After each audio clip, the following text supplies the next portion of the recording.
All right, what's good? What's good with it, everybody? How everybody feeling this evening? We give everybody a little chance to come on in, a little time to get in so we could do this. We got a interview with a brother from Chicago, from one of the hardest areas of in the city of Chicago. And y'all, we finna have a good night, like we always do. We finna learn something. We finna chop it up with each other. We finna do it all. But this brother we about to speak with this evening, this brother came out strong, like any other king should do when placed in that situation or any other situation for that matter. And this brother got his story is one that I think we should pay close attention to. He got a strong message for the youth. He got a strong message for us adults. This brother done seen it all, done heard it all, and he got a lot to say. And so we already know how. Will, I want you to be yourself, brother. True indeed. We got your back. You ain't gonna get judged over here. Ain't nobody gonna look down on you. We're gonna give you our undivided attention, because that's how we rock over here. And you already know. I'm gonna introduce the brother. I'm gonna take it a little bit slow, give a few more people time enough to come in. We got the brother. His name Will. He's from one of the hardest areas in Chicago. Huh? His name is Will, and we're gonna open up our hearts, eyes, and ears, and welcome the brother in and listen to him. And we got King Tory. King Tory gonna come in later. King Tory, he's setting up. Huh? He's setting up his They thing. gone? But he gonna come in later. But right now we're gonna listen to Will. We're gonna get Will to float. Will, like I say, man, everybody over here, you got everybody support. Man, we got your story. We willing to listen to you, brother. You got the flow, Will. What's good? What's good, man? What's good with it, Will? Wait, let me Just say this, brother. Let me say this so I won't have to cut you off no more. Y'all, I met this is another brother, just like Tori. I met this brother right here uh in the system too. But I'm telling y'all, this brother's story is amazing. I done seen this brother come from the bottom and he at the top. And this is the type of brother that we need more examples of out here, especially for the youth. Just an example, period. So, with that being said, I'm gonna let the brother tell us, what he got to tell us. His name Will. Will, this the family over here. Hopefully after you finish speaking, brother, we can all be family. Man, you got the flow, brother Will. yeah. Well, how's everyone doing? First and foremost, um, this the things that I'm about to bring to you all is ain't nothing fake about it. This is my life. I can't run from it. I won't run from it. I'm an individual who has made a lot of mistakes, and I had to pay for it. Simple as that. When you go through life, you can either better your situation or let the situation eat you up. Let me back up again. First of all, Marco, I appreciate you getting me on this panel. To speak to people so they could see that it's not a fraud. A lot of people they take what they see on TV and just run with it any kind of way. They don't get the real story. They don't get the truth. They get what they get hearsay, and hearsay is a bunch of garbage. You know, um, Mm-hmm. me, Marco, and as well as Tori, all of us, we met while we was incarcerated. You know, um, I done a total of close to 19 years. Uh, I went to jail when I was 15.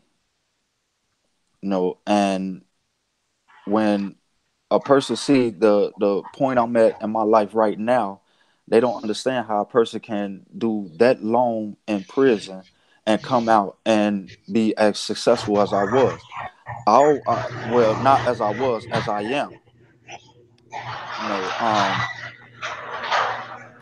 it's it's so hard for a lot of people to understand that just because you go to prison, it doesn't necessarily mean that that's your life. You know, when I first went to prison, I mean, I was hard headed. I didn't care about anyone. I didn't even care about myself. You know, honestly, I didn't care about anything. It was just like, I just want to gang bang, and it was consuming me on a daily basis. I didn't understand the damage that I was creating to myself and others around me. But it got to a point that I got tired. You know, you just get tired, and I was tired. I was like, man, this can't be my life. You know, when I was sent to prison, I was sentenced to 120 years plus life without parole. And a lot of Okay, people say, let me well, jump in with you, brother. Let me jump in with you, brother. Did y'all just yeah, hear what he said? This brother was this brother, and I'm telling y'all, his story is amazing. This brother was sentenced. It's a blessing that he out here on the street. It's a blessing that he's able to sit here and speak to us today. When this brother went to prison, you said you was 16 years old, Will. The brother was 16 yeah, years old. They sentenced him to 100+ years. So can't nobody tell us that nothing is real. They sentenced this brother right here that we talking to now to 120 years, and here he is talking to us today. He gonna get deep into it, y'all. He gonna get deep into it. And again, Will, before you go any farther, man, we all appreciate you sitting up here telling us your story, and we all ears, brother, and we got your back. Will, and a lot of you may know about certain areas in Chicago, whether you live here or used to live here or just heard about it. Will, what part of Chicago? One of the most dangerous neighborhoods in Chicago. Where you from? yeah. I'm from the Inglewood area. I mean, you can Google it and see some of the most craziest things ever. You know, and I mean, I love the city of Chicago, but I don't love what's going on right now. I don't love what's going on in none of the communities where it's predominantly black. But it's not a black thing. It's a people thing, you know, and people have to get a hang on it because it's out of hand, you know. And at times you have to think and say, man, what is it going to take for things to get better? Who knows, you know? But yeah, I was sentenced to 120 years plus life without parole. You know, it's I got there because of my own actions. I don't blame anyone. You know, at first, yeah, I was blaming everybody. I was blaming every person on the face of the earth. It was their fault. You know, people the people who wasn't even born. It was their fault. I wouldn't take blame because I wasn't a man then. I was a little boy thinking that I was a man, and I had to go through so much to get to the point that I'm at now. You know, and what really snapped me and turned that light on for me is when I lost my daughter. My daughter, she was killed when she was 11 years old in a car accident, and I was going through the the worst that you can think of. I was in a institution called, And Will, that happened yeah, while you was in prison. yeah, Your yeah, daughter died while you was in prison, right? yeah, yeah, Okay. yeah. I Yeah, was my bad for cutting you incarcerated. off, brother. Go ahead. Oh, it's good. I was incarcerated when I lost my daughter. Um, and I was in an institution called Tams Corrections. Now, Towns Corrections, that's for the so-called worst of the worst, you know. And they sent me there because, frankly, I was a problem. I didn't, like I said, I didn't care about anything or anyone. So if you said something to me, if you speak to me, say good morning, it's a problem because I thought that the only way to beat my environment was to become part of it, and that was the wrong path that I took. But and being in Tams Corrections, they have a thing called no human contact. When you first get there, you're supposed to be on no human contact for 6 months. I was on no human contact for 8 years, meaning I didn't see another human being for 8 years. Just let that sink in for a minute. Not seeing another human. Well, no, I saw another human being once a year around my birthday when you have to go take mandatory tests, for far as medical and things like that. Other than that, no human beings at all. You do everything by yourself, and they allow me. You can have a TV or a radio and books. So after while I was down there, that's when I lost my daughter, and it was a older guy who was down there. He had been locked up like close to 40 something years, and I was down there causing trouble. And I was thinking that I was causing trouble for everyone else, but it was no one there with me. I was doing it by myself, and I was causing trouble for myself. So you could talk out the door to other individuals, but you can't see them.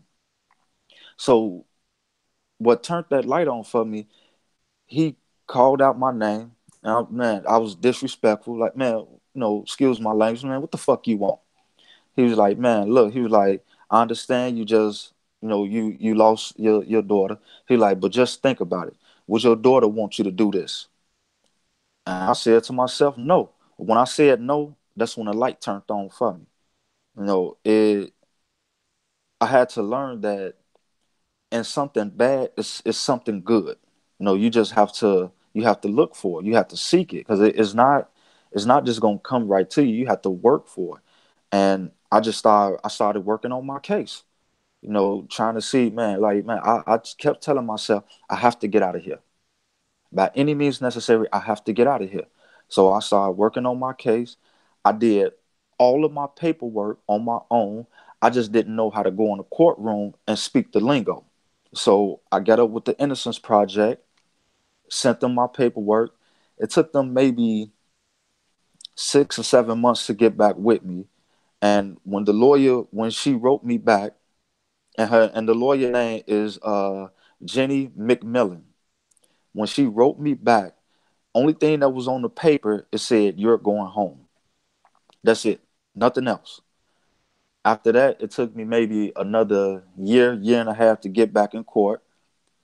They came to me with a deal that I couldn't refuse, and I took it because I'm guilty. No, it's not like I was a innocent individual, and I was guilty, so I took it. And I started that put me on the right path.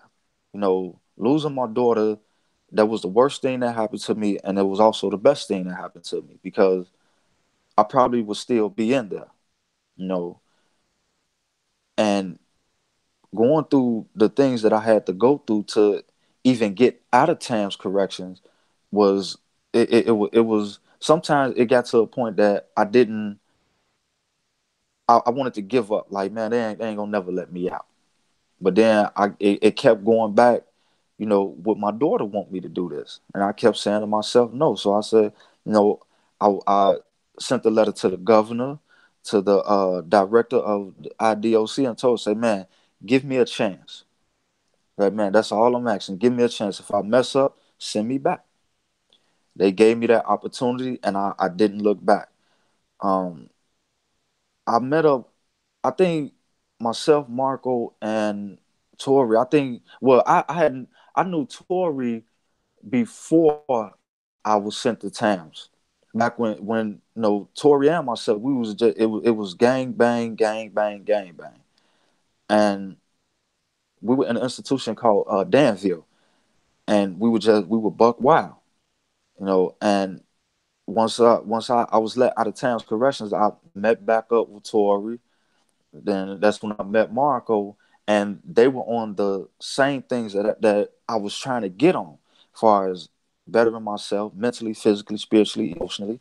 You know, um, Getting a education because at the time education was free and they was giving it away, but a lot of brothers didn't want it. They wanted to sit in a cell all day and look at BET, things that wasn't going to help them move forward. I mean, the only thing that we did every day, except Saturday and Sunday, and then on Saturday and Sundays, we were still studying. You know, um, I was never a dummy when it comes to education. I didn't have a high school diploma. I didn't have a GED. So got in there and got my GED. But it was like they were giving the GEDs away. But I said, I don't want y'all to give me anything. Let me earn it. I need to earn it so I know I worked for it. Because it was getting to a point that I wanted to, like, my addiction became studying and learning more. And the more I learned, I was able to give it away. That's the thing that a lot of people don't know about knowledge. When you get knowledge, you're not supposed to keep it. You're supposed to give it away because you have it. What good is it doing you? You're gonna always have it, but take the things that you know and give it away. And that's what we were doing. Um, I got involved in every program that you can think of. Just so it was two reasons that I was getting involved in every program that they had. One, because I was getting out my cell. That was the selfish part of me. And two, I was learning and teaching at the same time.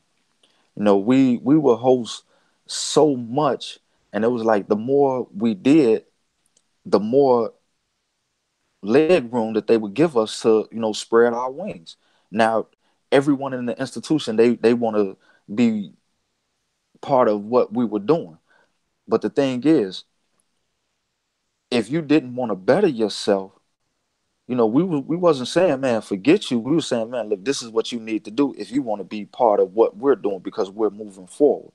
We're not staying in the back. There's no need to stay in the back because in the back you can't see what's coming. You just you it's like the blind leading the blind.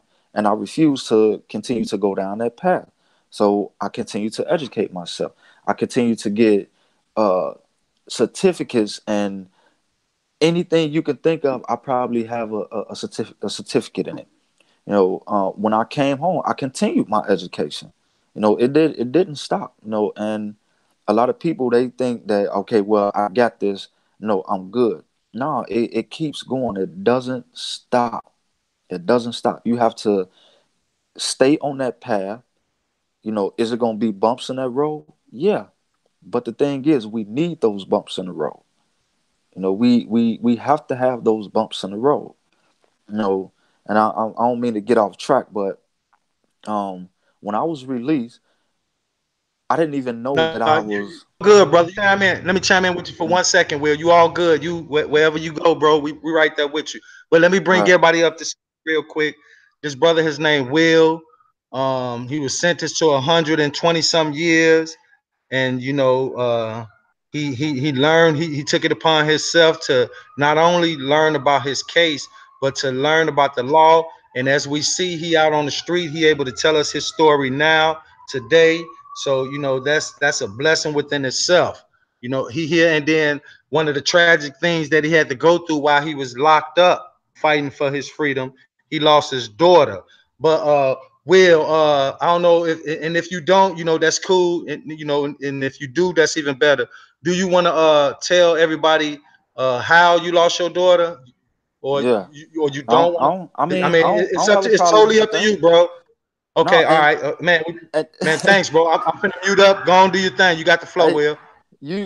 Marco, it is kind of ironic that you asked me that because you remember when we were in the psychology class and the deaf and dying class, and Miss Booth had me stand up in front of the class and tell that, and Yeah, that was the first time I ever shared a tale about losing my daughter when I stood in front yeah. of the class, I and remember that.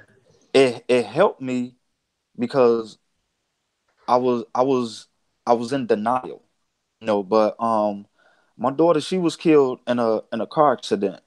Um, the police, they had pulled the guy over for drunk driving. 15 minutes after they took him to jail, they gave him his keys back. 15 minutes after that, my daughter was dead. Um, She was on her way home from a birthday party with her mother, and he hit them head on, killed my daughter instantly, paralyzed her mother from the waist down. And it is hard, especially by me being free now. It's even harder because I would do anything just to see the type of woman that my daughter would be, or just have a conversation with her. But I can't. I could do it mentally and play in my head what I think she would say or how she would be. It a lot of people, they try to tell me, oh man, oh, you should get over it. But you losing anyone, you won't get over it, especially a child. You know, and people will tell me, oh man, you should do this or do that. Now, that doesn't work. Just because something worked for me, it doesn't necessarily mean it's going to work for you. You can try it, but it doesn't necessarily mean that it's going to work. You know, and when a person, it goes back to an old saying: no one, a parent shouldn't have to bury their child. And it hurts. It hurts daily.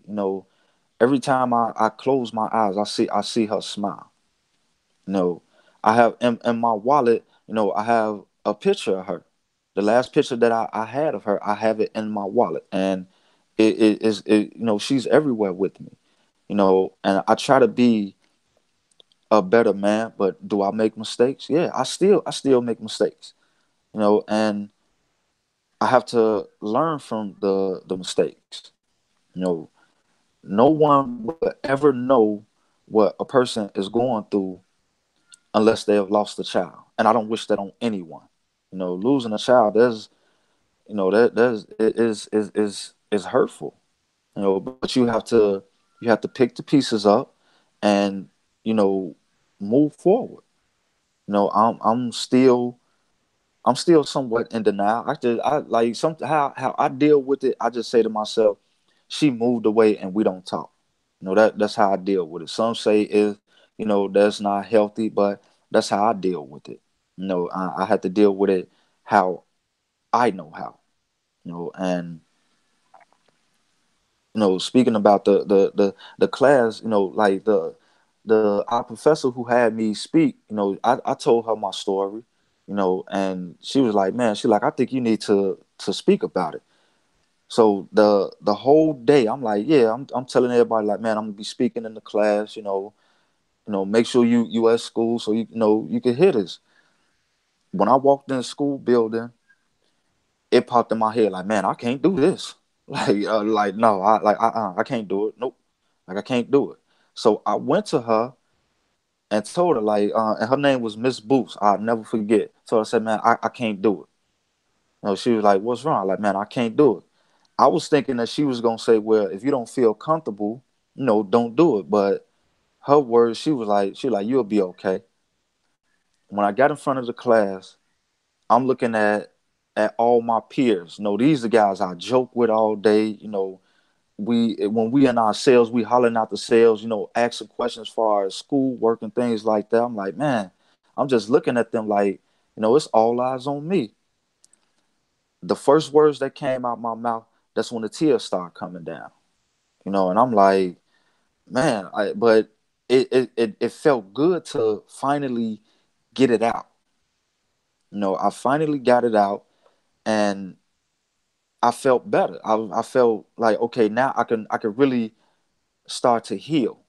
I could tell my story. I could tell people, man, look, you know, being in the gang and standing on the corner, it ain't what people telling you it is. They a lot of people, they telling you the glitz and glamour of it, but they're not telling you, man, once you get popped, you're gonna be sitting in this, you're gonna be basically you're gonna be living in a toilet because your toilet is in a cell with you. So you're living in a bathroom.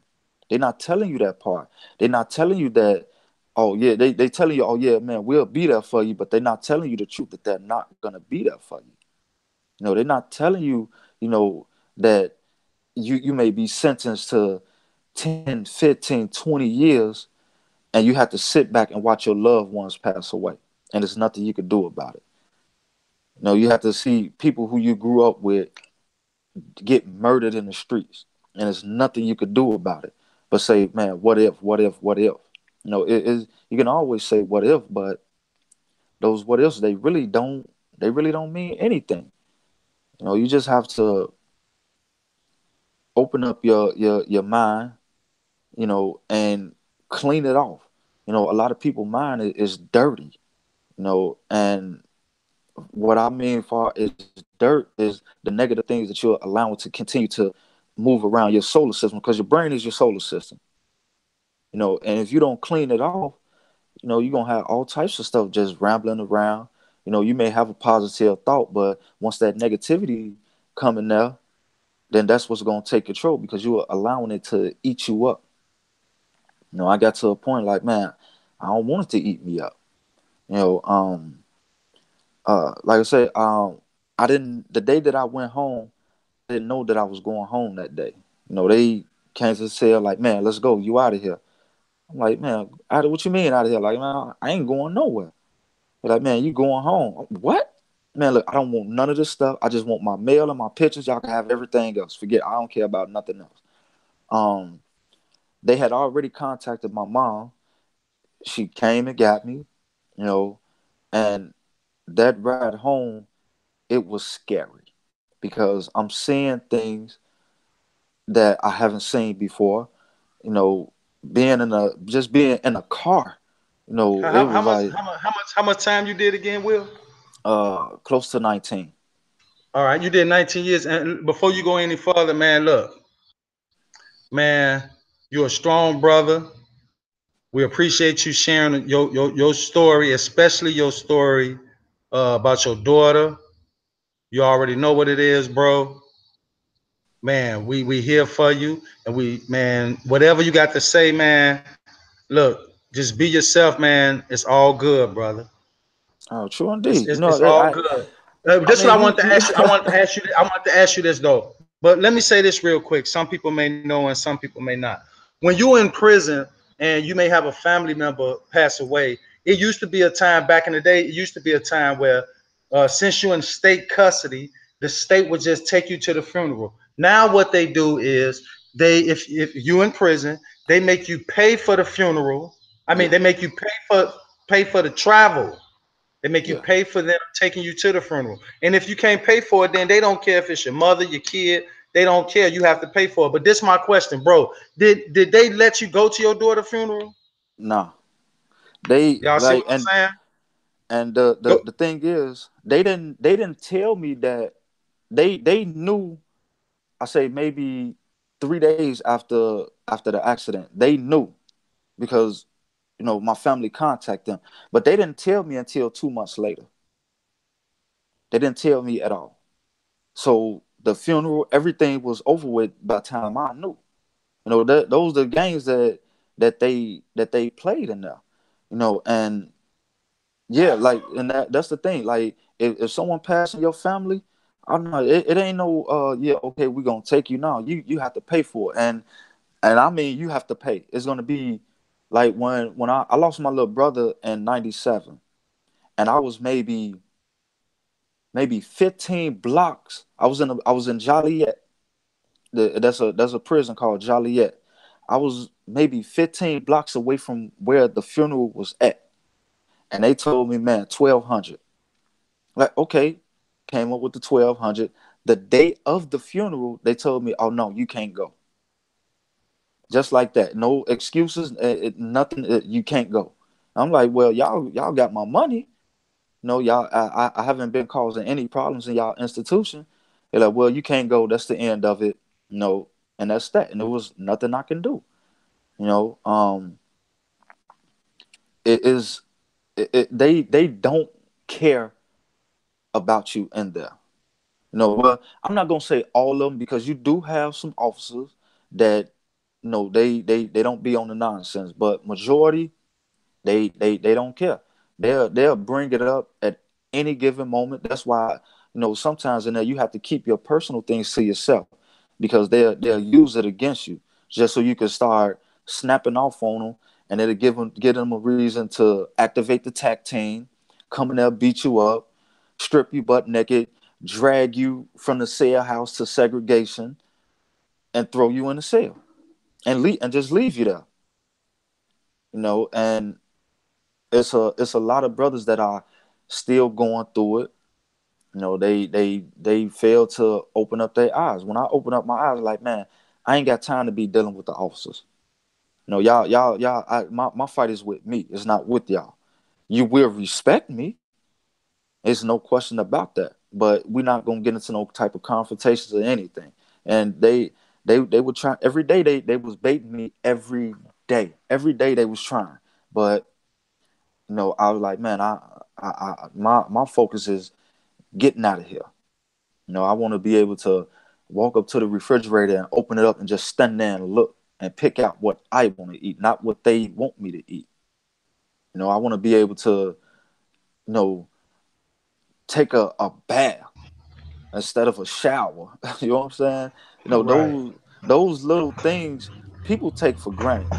Yeah. You know, taking a man like when I first came home, man, I sat in that bathtub for about 2-3 hours. I just kept rerunning the water, like, man, like, it felt funny to be in a bathtub and be, somewhere by myself where I ain't got to worry about somebody coming looking in the cell or my cellmate, you know, trying to get on some funny stuff, and then that's gonna be a whole nother problem.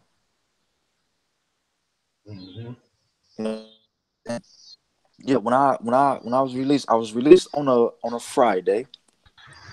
My parole officer came to see me that Sunday. They put me on house arrest. That Monday, I went and got my state ID and driver's license. How I passed the driver's test, I don't know. I guess it was like riding a bike. You never forget it. Remember, me and you got Um, out on the same day. Remember? yeah.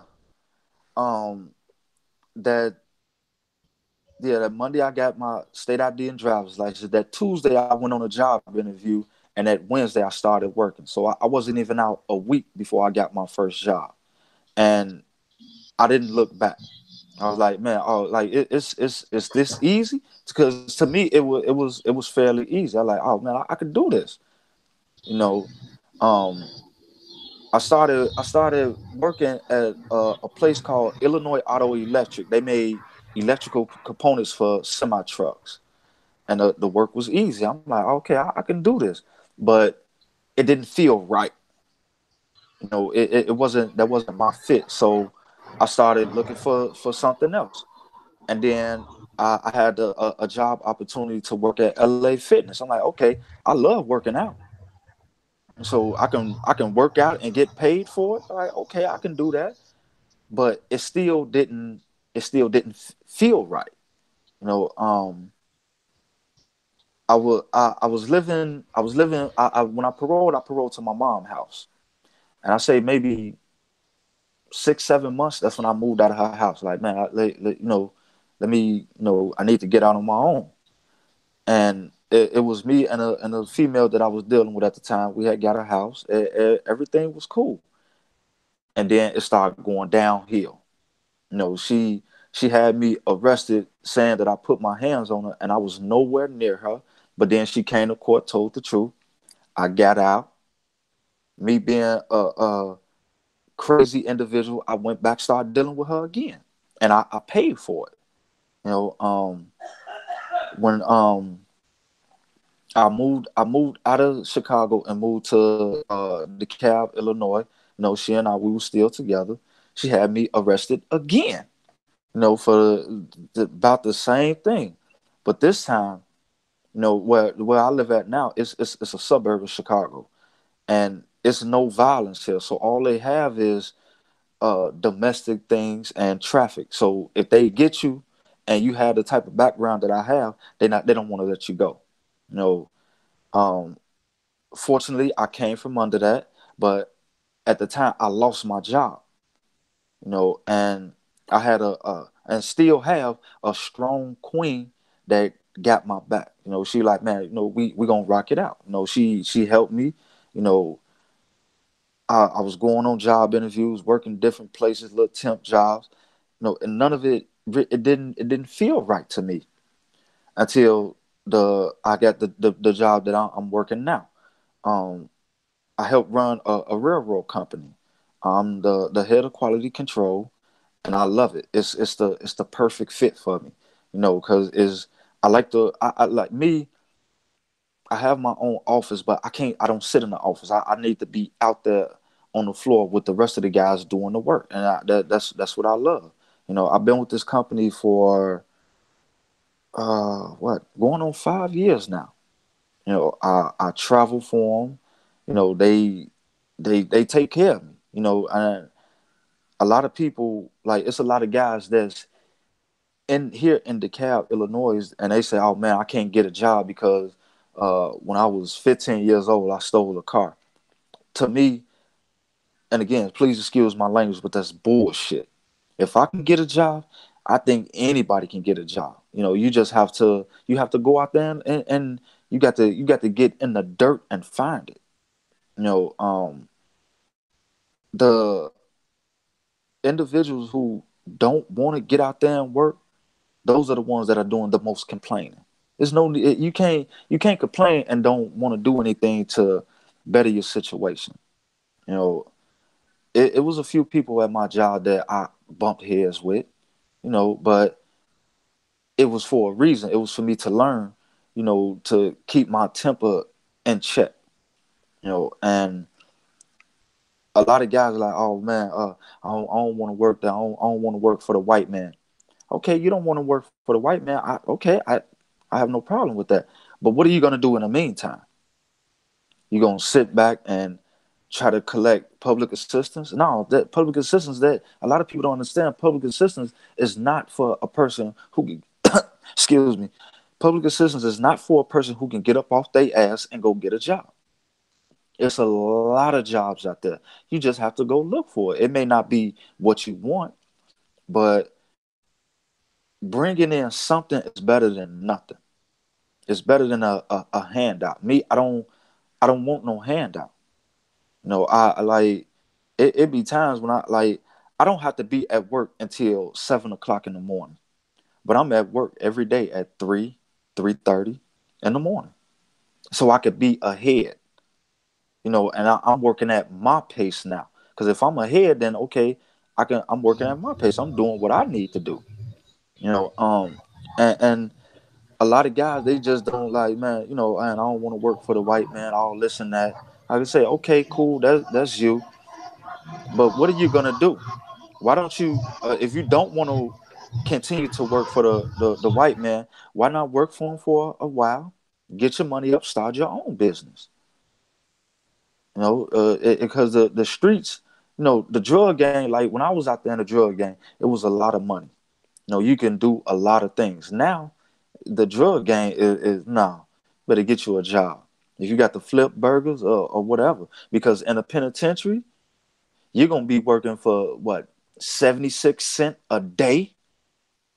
Yeah, if y'all didn't hear that correctly, 76 cents a day. So that's going at the and you don't get paid every week, every 2 weeks. It's once a month. You might walk away with $15, and that's it. That's if you didn't have any mail to send out. Because if you got to send mail out, they're gonna charge you for that. So now here it is. You got $15. You need to buy soap, toothpaste, deodorant, a bar of soap, a toothpaste, and a deodorant. That's $15. So anything else you was thinking about, forget about it. So you telling me you don't want to come out here flip burgers for 9.25, 8.75, but you want to go in there and, like, you gonna bust your ass in there for 76 cents? Nah, I'd rather be out here. I'll take it out here any day. I'm not, I'm not going back in there. I refuse to do it because now I have people who look up to me, people who depend on me. You know, I'm like I say, it's a lot of brothers who get out there are struggling, and I think they just need to change their environment, expand their mind. But here it is. I've been out 7 years. I'm a homeowner. I have a good job. I'm healthy. What more can I ask for? Being in the situation that I was in, and I'm guilty for what I done. I'm guilty, So the some parts of me be like, hey, look, that's where you should have been, because I'm guilty for what I've done. So now that I got the opportunity, I'm blessed to be out in the position that I'm in. I can eat what I want to eat, wake up whenever I want to wake up, go wherever I want to go, and it's I don't have to ask anyone to do it. Right now, my lady, she planning the trip. We're about to go to Vegas, and chill out in Vegas for a little while. No, me personally, I really I don't care if we go or not, because I don't have a problem with staying here working. But that's what she want to do. Okay, that's what we gonna do. No, I don't have a problem with it. But but those little things like that, people take for granted, and you can't take it for granted. It's certain like, and out here in the streets, I think a noodle is like what, 15 cents, something like that, and there it's $1. So which side you want to be on? You want to pay $1 for something that's not worth it, or you want to be out here and get you a noodle for 15 cents, or go get you a lobster, a steak, or something? You You just have absolutely to. right. Let me chime in with you. Hey, Will, you laying it down, brother. Hey, and we appreciate it, man. Look, hey, your Yeah. story, man. Man, I know it's got a long outreach to it, and I just want to tell you one more time, man. I hate to cut you off, but man, bro, I appreciate you coming up here telling us your story, y'all. I know this brother. This a good brother.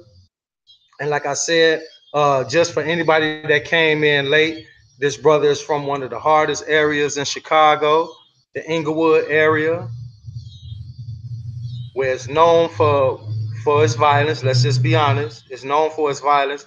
This brother right here was sentenced to 120 some years, and only through a blessing and him educating himself is the only reason we see him and able to talk to him right now today. The man was sentenced to 120 some years, and he here to tell us his whole story.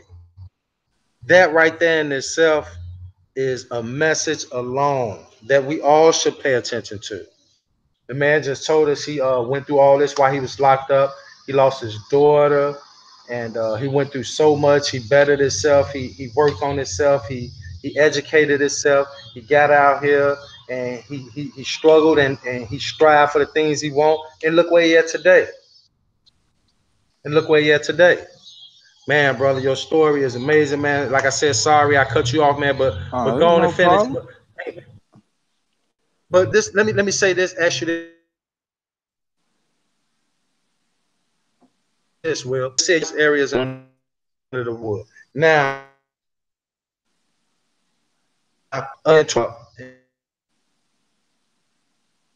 and just everything. What's your view, outtake on like what's going on now? Like with the youth, the change and from like when we was coming up or and like what's going on now and the reason you think is going on. Okay, and it's just my opinion. Okay, for those who don't know, y'all can Google these guys: Larry Hoover and King Gino. Larry Hoover, he's the chief of the Gangster Disciples, and King Gino, he's the chief of the Latin Kings. Now, when those two individuals were still in Illinois, no, even though they were incarcerated and supermax, it was still a lot of respect, and as well as a lot of fear. Once they got them out of the state of Illinois, they said, "Okay, man, we cutting the head off the snake." And they didn't know, once they cut that head off the snake, little bitty snakes start coming out of it with no guidance at all.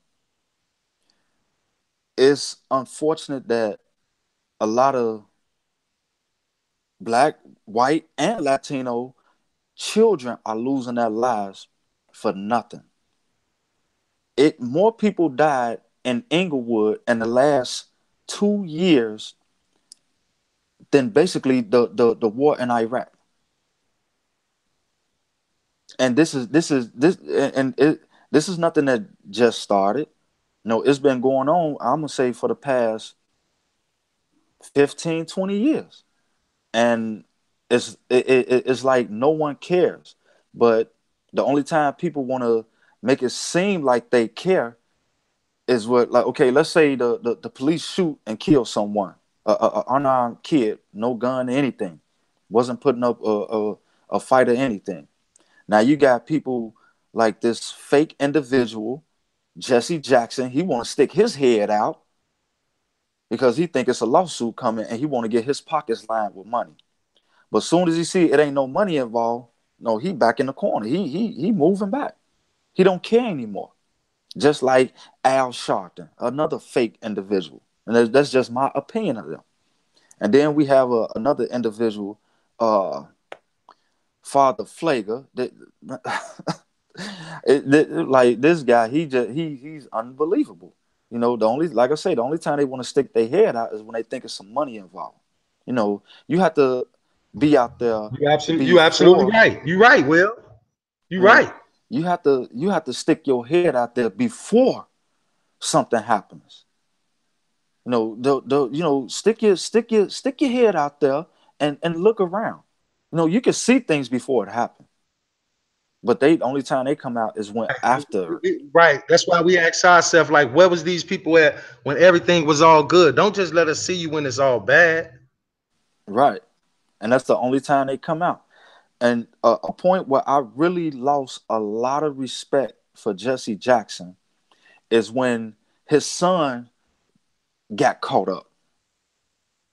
You know, his son, he used to always get on TV saying, "Oh, anybody who commit a crime, they should serve their whole sentence." But soon as he got sentenced, oh, y'all should let me out. No, what you was just Right. saying is, you was just saying, if you go to jail, you're found guilty, serve your whole sentence. Now you want the courts to be lenient on you. No, serve your sentence, man. You know, but the thing that's going on with the young kids out there now is no guidance. And a lot of older brothers who know right from wrong, it's like they're falling back. They don't want to get out there and tell these young cats, man, look, there's more to life than that. You know, it's a lot more to life than hanging on the corner. You know, you have a lot of kids that's 15, 16, 14, 13 that has children already. So here it is, it's a child raising a child. So how do they know what to do? You got women that are just turning 30 years old. They're grandmothers now. 30 years old and it's a grandmother. No, that is not supposed to be like that. And that comes from is no guidance. You know, when I was out there in the streets, being a knucklehead, I had guys that I did look up to and did listen to. When they say, hey, look, man, look, don't do that. It was times that I would listen to them. I wouldn't do it. It was times I would listen to them, but as soon as they walk away, I still done it. That's just being hard hit. And but now is these these young the young kids now, they don't have any respect. They don't know what respect is.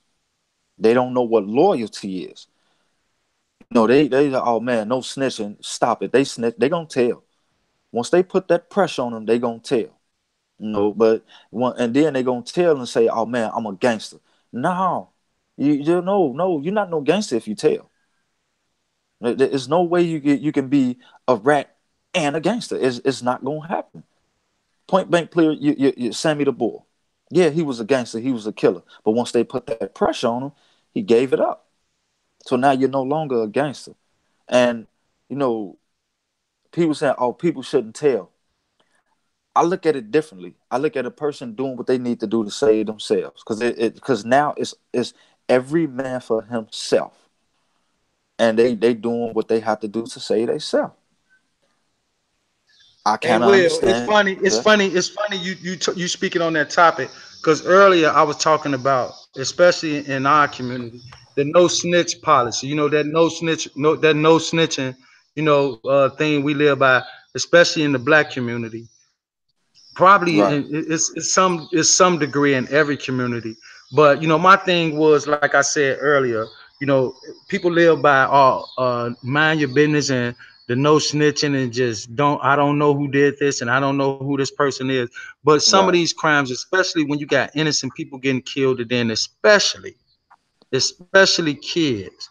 And then Right. here it is, a lot of people in our community, they be knowing who, possibly killed a kid, or some old man or some old lady, or just on some nonsense, something that's Right. stopping us from progressing as a better community, as a people as a whole. And then we got, well, our problem is most of the times we protect these guys. Right. Yeah. And to me, man, that's one of the things we got to change.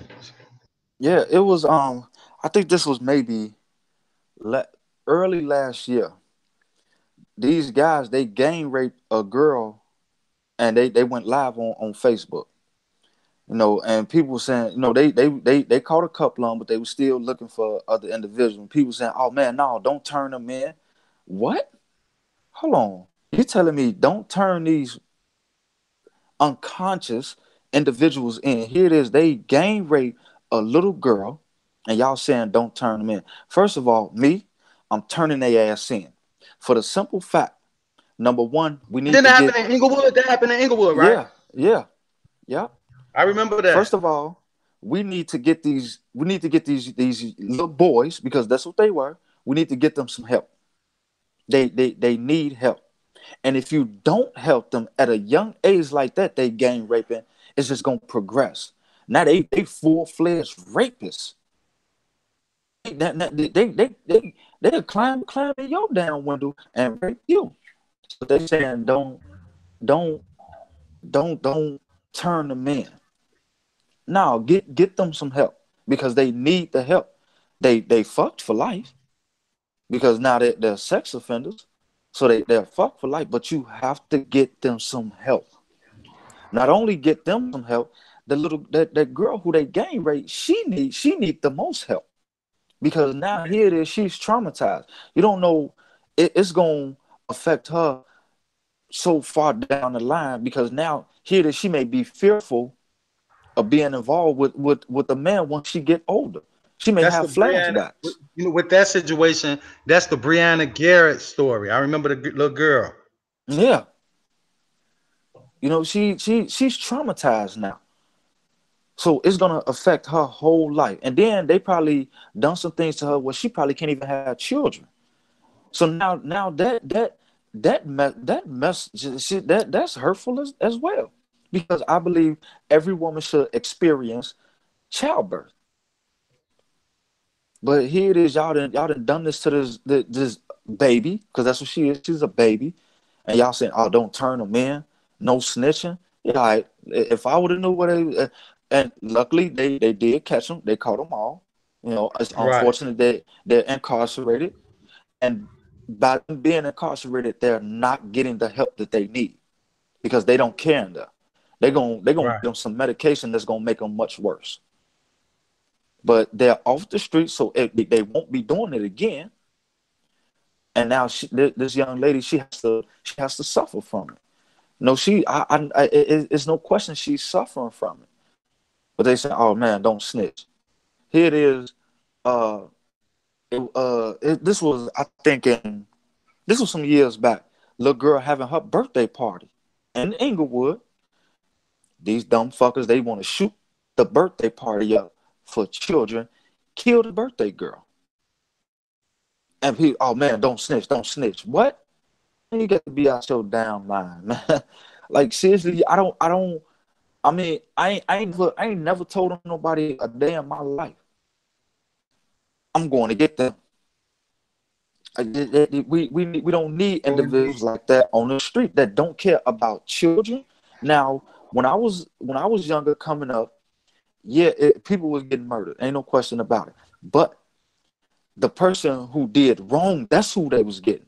Say if somebody if he in his car and they drive by and they see a child in there, all right, homie, you gotta pass. You gotta pass. Because your child is with you. Or if his lady was with him, or his mother. All right, man, you got to pass because they with you. But now it's just, man, it ain't even like the Wild West. The Wild West had a structure. At least they was getting that one person who they was going to get. That's it. Now it's it's Miss Green that stay across the street. It's little JoJo who just turned 3 years old. That died because these individuals just want to shoot, and they got guns that they got in the fucking army. How they getting these guns? We everybody know how they getting them, and it's not gonna stop. They could put it's hundreds of thousands of gun laws out there, but that is not gonna stop the guns. You know, my opinion on how we could start getting to these young people, especially no, I got to speak for Chicago because that's where I'm from, but it's basically everywhere. Like they used to have a thing in Chicago with summer jobs. They would give these kids summer jobs. You know, if you're in school, you're doing good, you got a summer job. They cut that out. No, oh, no, no, we can't afford that. How can you how you can't afford it? You, the cost of living in Chicago has jumped so high in the last year. How y'all can't afford it? For like, I think, okay, where I live at now, what they paying for a one bedroom, you could out here where I'm at, you probably get a two or three bedroom house, 2 car garage, backyard, for what they paying for a one bedroom in Chicago. So if a person has a low paying job or doesn't have a job, you telling me I got to pay $700-800 a month in a rundown neighborhood? The people who own the building are slumlords. It's water leaking from everywhere. No, everybody want to get out the hood. That's the thing. You got to make it out, but they don't know how because they feel that they don't have the opportunity. But they do have the opportunities. They just have to open up their mind, change your environment, go somewhere where you don't know anyone. Cause that's what I've done. I didn't even know it was a DeKalb, Illinois. I'm like, no, when I first heard something about it, DeKalb, I'm thinking DeKalb, Georgia. Like, man, I don't want to go to Georgia just yet. But DeKalb, Illinois, I changed my environment, changed the people who I deal with. You know, like out here, I only deal with 2 individuals, and both of them showed me that I could put my life in their hands and they gonna take care of it. You know, those are the type of people you have to surround yourself with. You know, and it's unfortunate they don't have a lot of people like that in Chicago. You know, they're not venturing out trying to talk to the young kids, letting them know, like, man, like it's something better than that, because it is. Like I like, you know, they got the saying now, man, living my best life, man. I'm living my best life. You know, like I said, do I still make mistakes? Yep. You know, and I think I'm gonna continue to make mistakes, but I have to learn from it. You know, nothing in this world is free, but people are quick to say that this is the land of the brave and the home of the free. That's a fucking lie. That's a lie. Whoever, if somebody tell you this is the land of the free, man, smack them on their lips. Just hit that bottom lip, smack that motherfucker, because it's a lie. Nothing is free. You have to pay for water. You have to pay to eat. You have to pay to live. If you work, you have to pay to work. You have to pay your taxes. So this is not free. Now, is it much freer than other countries? Yes. Would I want to be in another country? Probably not. No, because you know, eh, I don't. Well, things that I see on TV, how it is in other countries, now I don't want to deal with that. I, I, I ain't got it in me. I ain't gonna lie to you. I don't have it in me.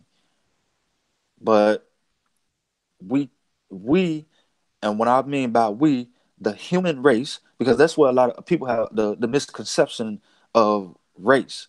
It's only one race, which is the human race. Now you have different ethnic groups that need to come together and get off the extra bullshit. but it's only one race, which is the human race, and we all need to come together and say, okay, let's throw these ideas out there, but we need ideas that's going to be beneficial to everyone as a whole, not just this group or that group or this group. No, it needs to be beneficial as a whole. And if it's not, it's going to continue to be problems because people are saying, oh, well, man, you doing that for you. Well, what about me? And that's another problem with the black community. We don't like to see each other come up. A lot of people may not agree with that, but we don't like to see each other come up. We rather see you fall than to come up and shine. You know, and here's one good scenario. You have a guy who's just starting a grocery store in your community. First thing is gonna, man, I ain't going in there fucking with them niggas. That shit too high. But you just don't know. Here you gonna go to the white man's store and gonna pay much more. Gonna pay much more. So why not support your own? I'm not saying you can't support others, but support your own. Build your own up. You can do the knowledge on this. And what I mean by do the knowledge on it, research it. Blacks spend close to 600 billion a year on things we do not need. I'm not gonna lie, I'm part of it. Like I'm a sneakerhead. I love shoes. I love shoes. And it's things that we don't need. You know, people feel, oh man, uh, well, a lot of individuals that I've run into, they feel, man, you're not a man if you don't have a certain amount of money in your pocket. No, you're not a man if you don't have on the latest Jordans or the True Religion jeans.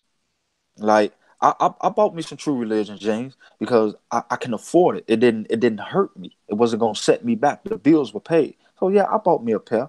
That's it. I'm not gonna do it again because spending all that money on jeans, on one pair of jeans, that's a car note. That's rent paid. You know, You absolutely and right. You absolutely right. And they and price that stuff, especially in our community. They price it. The price of it be outrageous. But man, what do? We go out and buy. go out and Why? get it. Why? Go out and Because get we it. seeing all the celebrities wearing it and all Yep. that. But let me say this for anybody that may just came in a little bit late. Okay, you did 19 years. You said right, Will, Yep. and something just popped in my head. And if you don't mind telling the people, with all the violence, this brother did 19 years after being sentenced 120 some years. Then through a blessing, he get back in court and he get out earlier than what they wanted him to. He get out earlier than what they wanted. What happened to you soon as you got out, brother? Man, Did you I get was out. shot? Yeah, I was out. I had just come home from work. Um, I was still living with my mother at the time. Soon as I get out the car, some Latinos they get to shooting at me, and I got hit in my leg, and I was still on house arrest at the time because I they were saying that I had to do 3 years of parole, 3 years of house arrest, but I only done a year and a half of parole and 60 days of house arrest because when I got out, I hit it running, and I kept going. I kept moving forward. Well, yeah, I got then. As soon as I got out, I got shot. You know, and That's crazy. that's what told me. I like, man, I got to get the hell out of Chicago. Like, I can't do this. Like, nope, y'all ain't gonna get me. I don't want to be. I don't want to be on the news for nothing like that. You know what I'm saying? Right, right. You know, yeah, like we just spend Do you spend remember? too Let me ask much. you this, Will. I'm gonna cut you off. Let me ask you this. Do Yeah, you remember Sugar Ray? yeah, Do you know? And some of y'all may even be familiar with the guy that got shot on Facebook Live. While he was live on Facebook, a little kid ran up and shot him. And then some of y'all may even know a couple months after that, him and his girlfriend, unfortunately get killed. They get killed at a gas station. Did you know about that, Will? Well, I know you do. yeah, yeah. And that's another unfortunate situation. Here it is, that brother done some time, got out. I mean, he was still hanging around the same individuals. That's why I say, man, change your environment. Ain't nothing wrong with Right. change. It's Right. you have to change. There's like Right. once I started gaining knowledge of self, it was you have to be on one side. Either when you're incarcerated, you're gonna change. It's no question about that. Either you're gonna get better or you're gonna get worse. But it's And I just all up said to that. you. It's Yep. all up to Absolutely. you. Unfortunately, he went back out, doing the same things, hanging around the same individuals, and he lost his life. You know, like it's crazy. They just, man, they don't care about, they don't care. They don't care at all. And like I'm saying, we spend too much money on things that we don't need. So Mm-hmm. instead of say, okay, man, let me, like, okay, a pair of True Religion jeans gonna run you 300 at least. That's the bare minimum, 300. That's for the pants. For a shirt, it's gonna run you about 110, 120. For a hat, about 70, $80. So you got, here it is, you got close to $700, $800 with just a shirt, pants, and a hat. You get that, you wanna have some J's. You gonna get you some Jordans. So now you at $1,000. One outfit, Right. $1,000. That $1,000, you could have took that. You could have took 500, put it in the savings account, and left it. Mm-hmm. Leave it. Like, I didn't know anything about saving money until I got with my lady now. She taught me how to save because I was basing my living expenses off whatever I got paid. And she told me, she said, no, don't base your living expenses off that. That you're guaranteed 40 hours a week, guaranteed. So the overtime, that's extra. Base your living expenses off of the 40 hours a week, so you're gonna always have something extra. Do that. Now you can save. Now you got extra when you want to go do something, go hang out or whatever. And Mm-hmm. you have to learn how to do that. Is it hard? Man, it is hard because there was times I wanted to spend money like man, it's burning a hole in my pocket. Look, nah, I'm gonna chill. You know, a lot of people, they need to learn how to sit their ass down sometime. You don't have to go out every weekend. It be weekends I want to go out. But I say, man, if I wanna and fall out at home, that way I know ain't nobody gonna be all in my pockets when I fall out. We just Mm-hmm. got people got to learn how to put their money towards the right things. And don't look at don't look at the next individual because he don't have the latest this or that as, oh man, he ain't shit. No, you can't look at it. You don't know his situation. You don't know what he's going through. I didn't met since I've been working for this company that I'm at now. I didn't met millionaires that's bummy as hell. That as far as that the way that they dress. And I said to myself, damn, I'm a millionaire, man. I'm not wearing that shit. But they the way that a lot of them think, they're like, man, I got it. I'm good. I don't who I need to show off for. I'm good. And Marco, I don't know if you remember. I'm trying to remember the teacher name. He used to teach the ABE class. I think his name was Mr. Jeffries or something like that. But he used to wear the same pants, but he would change his shirt every day. And there's another guy who was locked up with his name Goldie. He asked me, he like, man, why you wear the same damn pants every day? He was like, why change them? Why change them? He like, man, I could change my shirt. He's like, if a hole get in my pants, I'll take them, get them fixed, and I'm good. I'm gonna change my shirt. He like, man, I'm saving. I don't need to spend money. And that made me think, like, okay, he's saving money. He's an older individual. Who he's saving the money for? He's saving the money for his great grandchildren. See, that's something that people need to look at white people and learn. Man, they don't, when they start making millions and billions, they're not making it for themselves. They're not making it for their children. They're making it for their great grandchildren and their grandchildren. And that's why you have people like Donald Trump, money long. His money will never stop. Bill Gates, Warren Buffett. They no matter what happens, their money is going to continue to move forward through their family. That's the problem with us. We get it. We want to get rid of it. I think the black dollar circulates in the black community.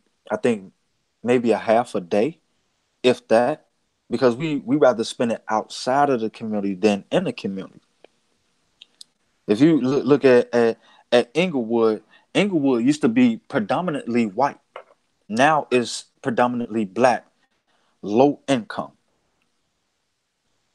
People struggling with drugs, alcohol, you know, and it's so much violence. It's like is eating the people up, and they just don't, like, some are comfortable.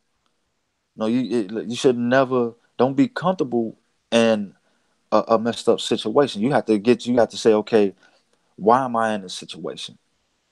Once you find out why you're in a situation, okay, what are the steps that I have to take to get myself out of this situation? You know, what I Ill Tori? Will, what's good, G? what I what I bro? What it is, bro? Man, we just, man, doing what we been doing, what we said we was gonna do from day one. What we You know, supposed to be doing. You hear me? man, true, man. Hey, that's how it is, man. Like, man, and here's Welcome individual. on the panel. You Welcome, know, Tori. Tori just came on in, y'all. no, me and Tori, we met up in Danville when we was hotheads. We Young, ain't young nothings, not knowing what we nothing. doing. Stupid. we was flat stupid. But back then you couldn't tell us nothing. We thought we knew everything. We thought we had the key to every door, and the key that Period. we had wasn't opening up in nothing. You Nothing. know, It was a one-way runway road. that's it. But fortunately, here we are. Able to tell people the things that we've gone through, and hopefully they can gain some knowledge off of it and pass it on. Because Period. again, that's what knowledge is. You don't get the knowledge and keep it to yourself. You got to You take that pass it knowledge on. and give it away. I was so The happy. I was so happy that he called me and approached me with the idea and making me a part of this movement. It was right. truly a blessing. Hey, ain't no question about it. But when he hit me up, I'm like, man, look, I'm with it. I don't get. I'm with it. If it's something positive, man, we got to stand on it and make it much bigger. Yes. Because people that I know that's on positive stuff, I'm putting them up. Man, look, check this out. Man, this is a movement that we on. And so it can spread like a fire. For real. We got to keep pouring gas on it. That's the only way it's gonna get bigger. For real. Is there gonna be some individuals that want to throw water on it? Yeah, Of course. and and Nobody. and but we need them. We need them. We That's need the just like, naysayers. right. So we can show them, like, look, all of what you saying really don't mean nothing. We still here. We still moving forward with it. The naysayers let us know that we doing something right. Exactly. Hey, Like, I had posted on Facebook, like, man, look, I need more haters, man. Cause they starting to like me. I need some new haters, man. Y'all start no, let me know that I'm doing something right. You know what I'm the right saying? way. Yeah, is like we were just discussing. It's the negativity, that's going on within our communities.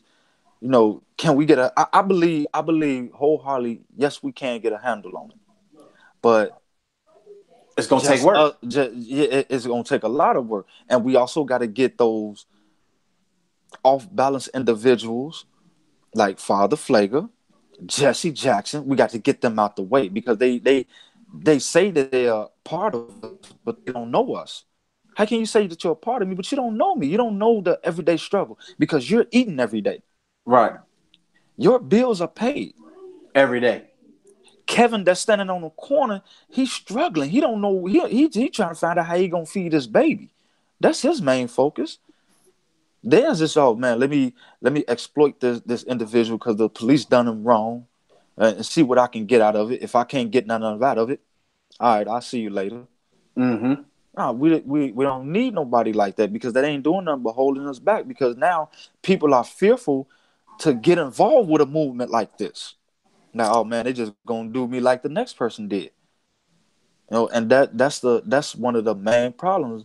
We don't have those individuals who just gonna stand on it just because. And I want Or to if a piggyback. person, I right, want to go ahead. piggyback on that real quick, bro. Like once upon a time, you was GDN, I was BDN. You feel me? And we was dying for a cause that wasn't a cause. So Right. to hear people say, "Oh, them people gonna do me wrong if I talk about this," well, that's something. If I can die for that cause, why can't I die for this racist cause? Right. You feel me? Right, right, right. And Hey, y'all just heard what Tori said. That's a known fact. Both of these brothers, including myself, have grew up in the streets of Chicago and have came from different gangs. But look at the example that we're trying to set today. I'm talking about Tory came from a different gang than a different mob than me and Will. Me and Will came from the same mob. Tory came from a different. But growing up, the two different mobs that we came from grew up just killing each other, and it's still happening today. But the example that we trying to set and the message that we trying to put out is that if we can go through all this and then here we are today trying to stand in front of everybody and just give a positive message, trying to talk to the youth, trying to tell our story and just set a better example than from what we used to set. That's the way it should be done. And And anybody in Chicago can tell you that the two main gangs that have always went to war throughout history is the gangster disciples and the black disciples. and these are my brothers now. yeah, You hear me? right. True But the indeed. crazy And part then is, these been my brothers since the day I met them. We didn't meet each other on beef. We met each other right. Right. in college. On That's where we met knowledge. each other. We met each other in prison in college classes on knowledge. And Right. Right. because he carrying this title, that don't make him no different than me. I'll be a fool to continue to beef with this brother, and he ain't here trying to get an education just like I am, doing something Right. positive while everybody else back on the deck, you know, shooting dice, playing spades, playing poker, gossiping about the money that they used to have. We was Right. we was in school trying to learn something, preparing ourselves when we hit Right. these streets, you Right. Right. know. It's But that one individual man. Oh yeah, I still got 50,000 buried in my mama backyard. Man, you don't stop it with that bullshit. You know what I'm saying? I don't We done know. seen it Like all. I with can't. the Go the ahead. the Go ahead, the Will. environment that we came from. Because then, like a lot of people who not familiar with the BDs and GDs, what they don't understand, we were one, but for whatever reason, we branched off. And then that's when a lot of the negativity start coming in, because a lot of people, they don't understand when the organizations were started, it wasn't started so we can kill each other. Sell It was drugs. started with it was started To To protect from protect our the community. community. put at bing. That's it. Protect It our But just community. now, branched off that people start getting strung out, the police start infiltrating, exactly. causing wars, causing you and your Yep. neighbors fighting and all this stuff, and then it just went chaotic. So on that Yeah. note, though, talking about community, you know, we all know how much Marco feels you in, but I I was sitting back and I was just thinking about a lot of what's going on in our community. So Right. I wanna push towards this bitch word. So Right. many women are referring to each other as bitches. So many fellas even the fellas now. And during our times when we was growing up, Ain't Oh, even it's got getting to you do Hey, knocked with hold out. on, nothing. Tori. Hold on, Tori. Before you get off of this, because it finna get deep, and I brought it up earlier. If a few of the queens would like to come up on the panel, which we would like to have, you know, a few of the Yes, queens definitely. come up on the panel. Please come up on the panel so we can get this discussion going. Right. The topic is Definitely. respect, Mama Justice. You know you got to get up here, Mama. Yes, Mama Justice. So Food. I my heard so much my about you, sister. email. Yeah, I'm finna put my email in the chat, and so the sisters will have it. And there you go, Tori. My bad for cutting you off, brother. Go ahead. So I wanna pose the question: when did it become cool to refer to our sisters as bitches? Like once upon a time, I remember when you walk up down the street and you refer to a young woman, older woman, any woman as a bitch, she gonna turn around if she don't knock your head off. But who you talking to like that? If you remember, Queen Latifah came out with a song. Who you calling a bitch? Right. You know, and not only that, now I see young. I watched a young man of 16 years old yesterday and a young woman of 16 years old greet each other. Uh, what's up, bitch? Where you been? And the young man responded back. The young man responded back. Bitch, man of my business. What you on, bitch? Though, what we doing today? And it was just like as Wow. common as saying his name and her name. And I'm like, wow. And this is Man. commonplace. I see so many relationships, with a man and woman, jokingly around the house. Bitch, you better get in there and cook that dinner. Right. Bitch, I'm tired. I've been working all day. You do something. And they laugh it off, and it's cool.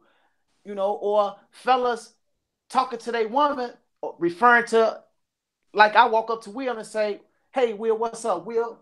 This is my bitch, Tracy. Tracy, this Will. You know, like, for Right. real? So Right. my question to the ladies first, when did it be cool? And I want your honest, your honest, deep, hard rooted, like, because some of you ladies might not find it cool. But to the ladies who do or don't, when did it become cool? How did it become cool? And then I definitely want to hear from the fellas, like, when did this phenom start? Like, I ain't gonna even call it a phenom, this disaster. Like, when did it become? I I will break your neck. You call me a bitch. Like for real, Pretty that's much. like the ultimate disrespect. Right. Like That's you're like that's calling like me that's a like spitting female in somebody's dog. face. Yes, you calling me a female dog. And how can you expect somebody to respect your woman, or how can a lady take you serious if you referring to her as bitch? And hold on, let me say this. I do this all the time, Will. Like, I am guilty. I've done it for many years. Bitch this, bitch that. What's up, bro? What's with the bitches tonight? I'm not gonna sit here and point fingers like, oh, these brothers so wrong, these sisters so wrong. I am guilty. Yes, I am. I am guilty. And I will give my take on it, you know, once we start to chime in on how I became a part of this female. But I don't let no man call me no bitch. Period. Right. I don't let No, nobody we call me we no we bitch. we we're not gonna do that because it, it, it it's a line of respect, and that started coming into play when the respect left. Again, and just like you, I'm guilty of it. I'm 110. I I probably said it today. Matter of fact, 10 times out of 10, yeah, I probably said the word bitch today and was referring to a woman, and I'm 110% bogus. Ain't no question about that. We pick up things unconsciously, Learn behaviors.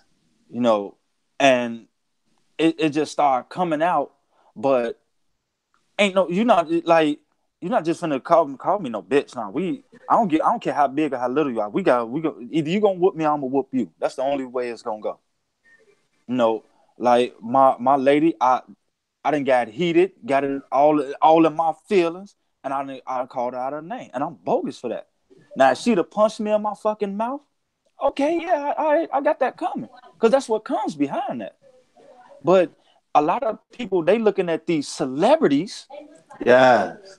who's Speak on it. already established with money, oh yeah, they can call each other bitches. They getting paid to do that.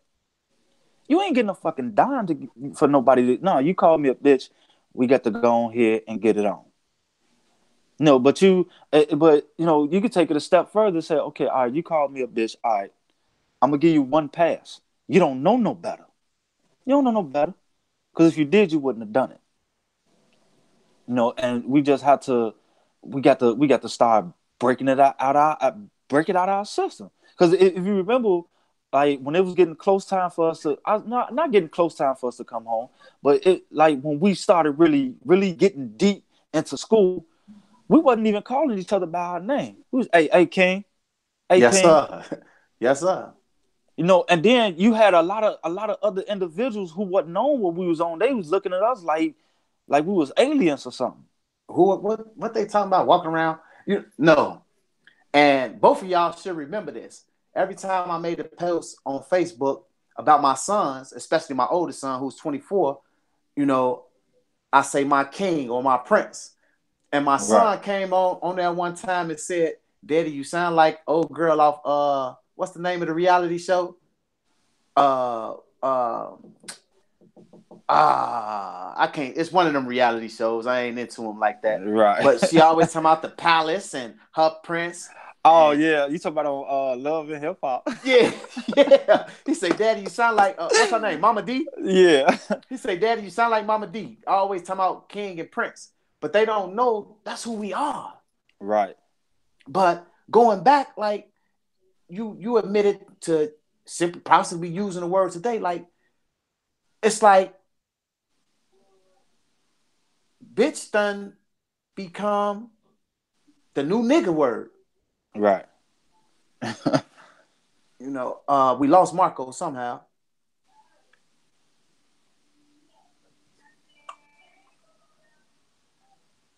I just saw it come across the screen. Yeah, I saw it. Are we still? I believe so.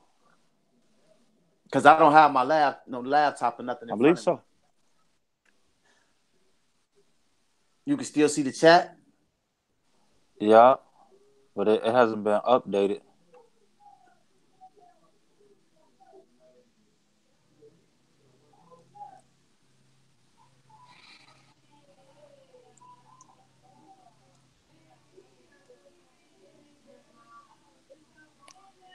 I don't know. I ain't computer savvy like Marco is. He be Right. having 1,000 things going on. He be having he 1,000 things he going making on. videos over here and setting up computers over there. You know. But man, it's good Oh, seeing you, bro. he's sending out some links for the panel. Okay. Okay. So we still casting, right? Yeah, yeah.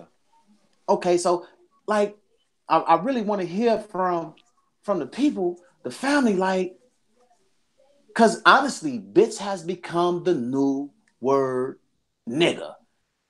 You remember that big thing. Our parents and our grandparents. Why do you all use that word? It's filled with so much venom and negativity. You remember that big thing.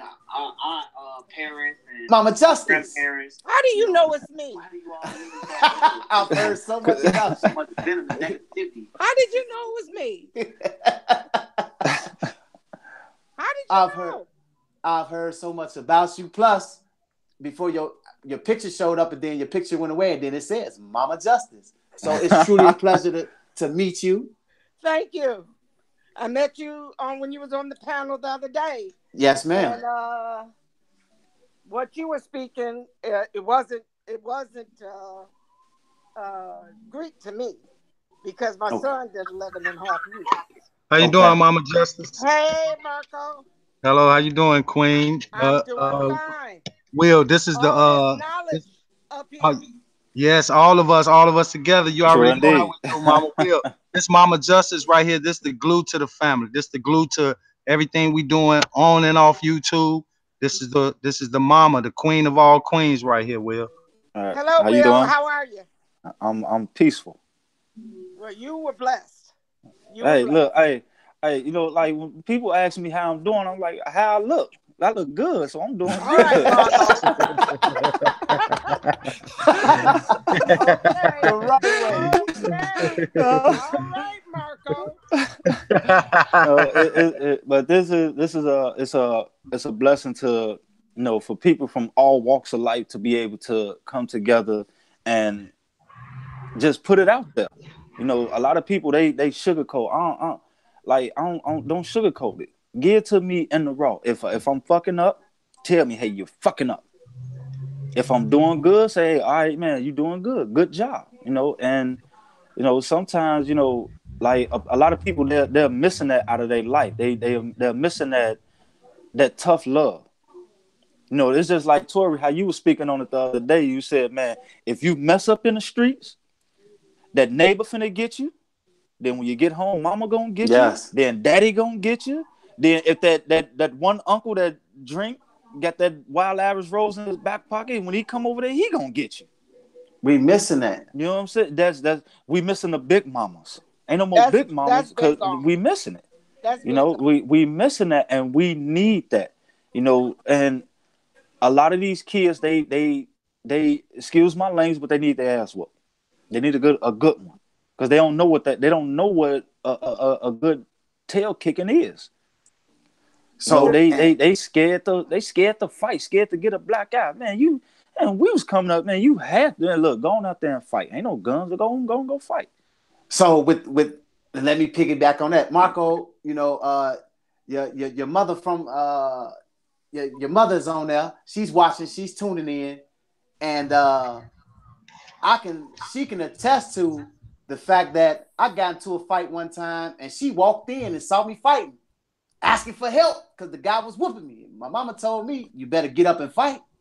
Right, right. You're right about that. You gonna You're let right her do about that? You better You're get right up and about fight. that. What Hey, you holler help for? You better fight. you I was better about in stand third up. grade. And she told me you better fight. And And You so, my better son been stand up. fighting since he was 4. hey, so we all know. But Yeah. Mama Justice, I would love to hear. We was talking about this new but old word. It's like the word bitch has become the new word for nigga. And it's just become so cool and commonplace now. And so I would like a woman's perspective. Like, when did it become cool? It's never been cool to me. Okay. Not cool now. It's never been cool. But as a young woman, when I was younger, I'm 67 now. So when I was younger, that's all we heard. That's how the men, when we got with men that had no respect for their mothers, so they didn't know how to respect the woman, that's what they did to us. And you get numb to that until you change your environment, get away from it. Right. And when I got away from it, wasn't no more bitches in the house. True She indeed. left the door. You see what I mean? She went out the Mm-hmm. door. She left the building because there wasn't But gonna be no more of that. But I don't know. It goes because to self-esteem. It's a self-esteem issue. It's a thing that some people think, the younger set, think it's cool to do. Even those so-called grown women who use it to strike out, they think that's the way to do it, and it's not. It makes them look smaller than what they actually are. I don't go through that because it's not necessary. If I got something to Right. say, I say it. That's it. That's all. You either accept what I say or don't. But I'm not going to go back and forth. Too old for that. That's a child arena. and Even Marco, as a man, that's a child arena. I can't see. Like I said, I don't have my no computer in front of me. Like, what is some of the responses? Because I'm just curious. Like, this is They're like me neither. Hey, They're like me neither. hey, Not hey, cool. the chat going crazy. The chat is going crazy. Hey, I love it. But to speak on like what she was saying is, like if you look back in like the 60s or whatever, when they was pimping real hard, they felt that, it was basically it's just like the word nigga. It's meant to put down. Simple as that. It's nothing of endearment or to uplift. It's meant to put down and keep in a certain box. Okay, You now, know, but look at listen, excuse me for interrupting you, but listen to the time frame you just fed. The 60s and the pimps and the 70s right, and so forth. But what we're hearing today is actually used as a term of endearment. Like, you know, I've heard my sister get on the phone, one of her best friends call or what have you, and they answer the phone. What you want, bitch? right. Bitch, where we going tonight? And I'm not just saying it's just the ladies because I done heard dudes talking to each other. My son being one, you know, what's up, boy? Where your bitch ass at? Right. And it's Like, like, what? Like, really? what? I'm thinking he finna fight, he about to fight somebody. This is his enemy. So I'm trying to figure out, when did it become cool and how did it become a term of endearment between women, between young men? Because I don't see too many older men do it unless it's an older man that's trying to stay young, you know. But like, don't I just don't get it. I don't understand. Like, But see, bitch. it's the person. You got to realize it's the person and it's their mindset. When you have when you have when you have gotten grown, not just in age and body, but in mind, then all that goes out the door. You don't have to communicate with people like that. I don't even be around people that's the only way they know how to communicate. They can't hang with me because I Okay. don't deal with that. That to me, because that's disrespect. It always has Yes. been. It always will be to me. So would you say as a woman it's a generation gap thing? No, I would say, and the reason why I wouldn't say that is because there are women that are in their 40s and their 50s that it's all right for them to call somebody a bitch, and it's all right for them to be called a bitch. You see what I'm saying? Okay. They'll True. get out and call somebody a bitch, but then when they're called a bitch, they're offended and they want to call somebody else a bitch. You see what I'm saying? It's I like had it's a okay, I but it's had a not okay. conversation. I had a conversation with a young lady today, and I whatever I plan to talk about, I seek advice and try to hear people's opinions and see, what we can talk about and how it comes across. And she said that it's okay for me to talk that way with my friends, my close friends.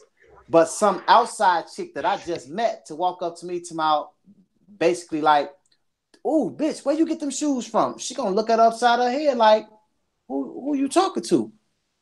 And I'm like, well, what's the difference? Because she wasn't saying it according to y'all to be derogatory. She was just talking the lingo, so to speak. But it's derogatory. Eh, That's why I said so to speak. You know, No, it's derogatory all the way. we know it's derogatory because the definition of a bitch is a female dog. Yes.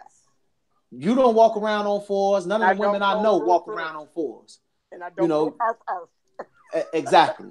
And you So, know, and you know what? Let me add this in. It right now today and before now, it seemed like society has gotten so comfortable with it.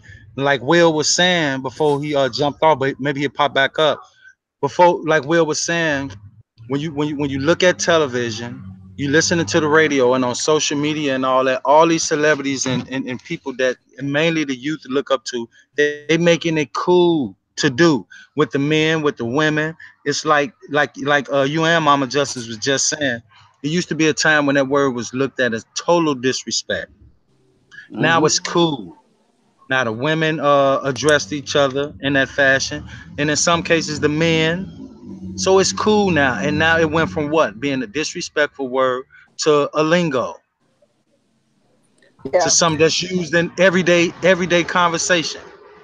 Yeah. So how can you got so many women talking about men don't respect us no more, and that's why we going to other women. We got men talking about that's why we not there with the family because women don't respect the man no more.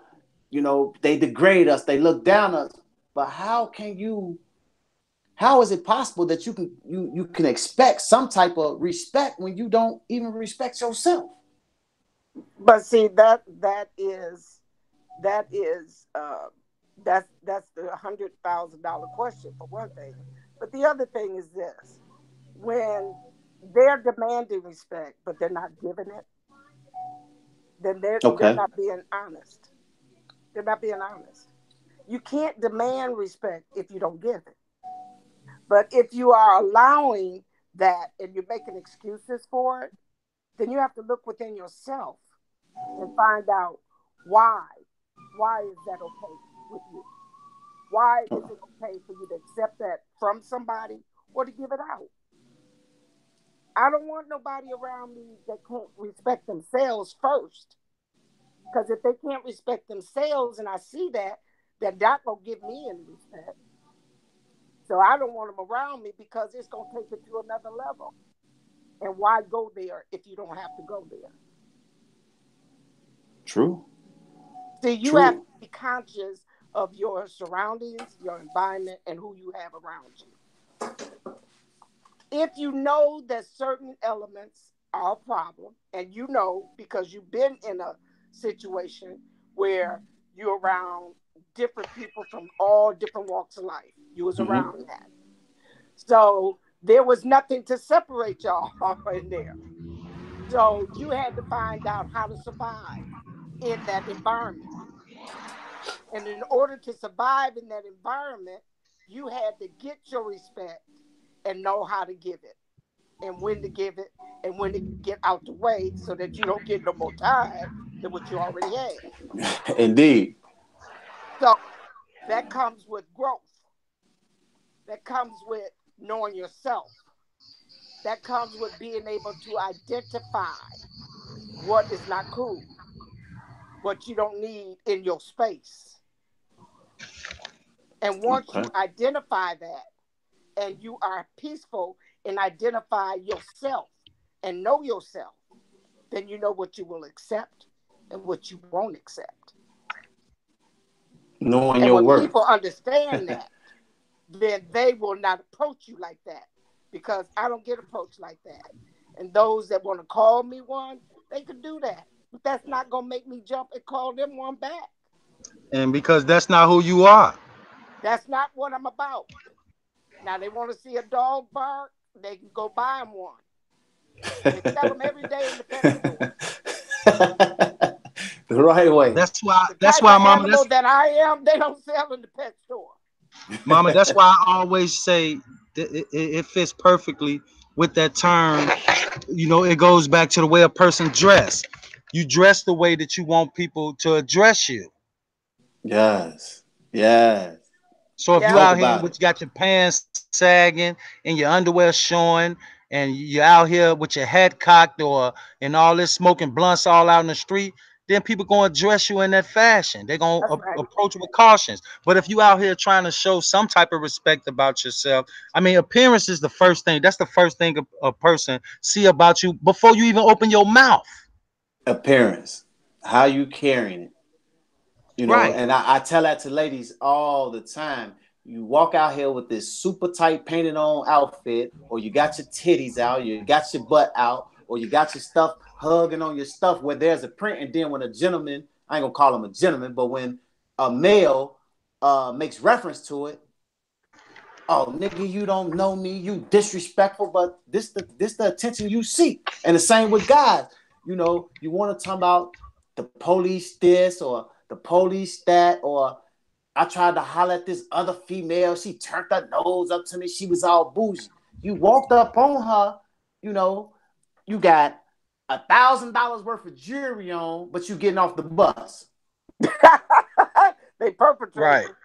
You got a $500 pair of, jeans on, hanging around your ankles with your drawers showing off your new polo drawers or your new, whatever drawers they is, and you expect her to respect you? You expect her to look to acknowledge your advances? How? Or more importantly than that, you expect her to even take you serious. You Exactly. hear me? How? How is that possible? Yeah, I love my hats. I'm a hat wearing fanatic, you know, but the rest of my appearance is intact. My pants ain't hanging down above my waist. I most certainly hope not at your age. You know, I don't got on $1 million of jewelry, whether I got a car or not. Stepping off the bus. What can I possibly do for a woman that's about something? Well, the question is, what could the woman do also with a man, and that's all she's looking for. Yes, That's yes. all she's looking for. Me, I'm simple. I don't dress for nobody but myself. Period. Right. I I've love my always said. shoes. I Sorry, mom. love my shoes. I love my boots, and I love my clothes. But I'm not spending an arm and a leg for nothing. And Nothing. I'm quite Hmm. I'm, I'm I'm not quite doing sure it. you're not about to wear anything that's exposing, your Nope. Nope. private areas. No, no, no. Mini skirts. I didn't wear them when they was out, and I don't wear them now. I could if I wanted to, but I don't. It's a such thing as sexy, but it's classy sexy. Thank you. It's a difference between it's two S's. It's a Yes. difference between sexy and slutty. Yes. It's a difference for males in looking good and looking hood. That's right. There you go. You got it. It's a difference. And our Yeah. young brothers and some of our older brothers, I know brothers that's my age that walk around here. It's a difference between looking good. Just because you paid an arm and a leg for it, don't mean you look good, brother. But you don't Man, have look, to pay an look, arm and a look, leg. Tori. Hey, I've always said this: the clothes don't make you. You make the You hear me? clothes. That's right. Because when I get an outfit and I put it on, I'm doing that outfit justice. I'm making that outfit look good. You hear That's me? right. Cause you and another person can have on the exact same outfit, but be wearing it a total different way. And look, you'll get a So it's total not the different clothes, it's response. you. Exactly. So That's it's you doing making the outfit look good. And indeed. it all goes along, period, with the bitch word, your style of dress, Yeah. respect. Respect yourself first and foremost. Right. Respect yourself first and foremost, and then you can expect others to respect you because respect is earned. Oh yeah. Respect is earned, it is not given. No. I don't No. know where people get this notion from where And it's not just be, automatic. just because you're in my presence, I have to respect you. Now, as a human being, I respect you. As a human being, I respect you. Another human life, but I don't have to respect the way you talk, the way you dress, the way you carry yourself as that human being. You know, it's earned. If you gonna approach me, hey little daddy, no, I got two boys. I ain't got no daughters. What you mean, little daddy? I don't get that. I don't understand none of that. It's just the same as men approaching women. Damn, shorty. Like for real? If she actually is shorty, you ain't got no business messing with it if you're grown.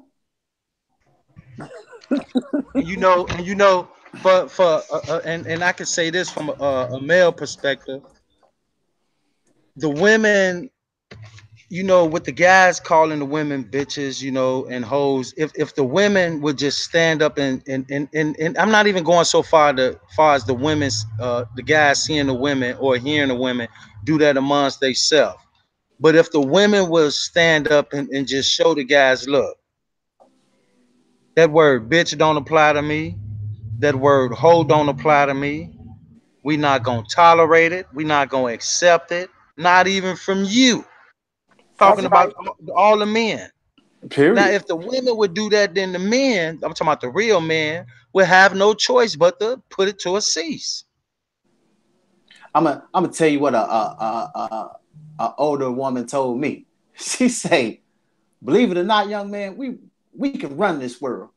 Because without us, y'all ain't gonna have no babies.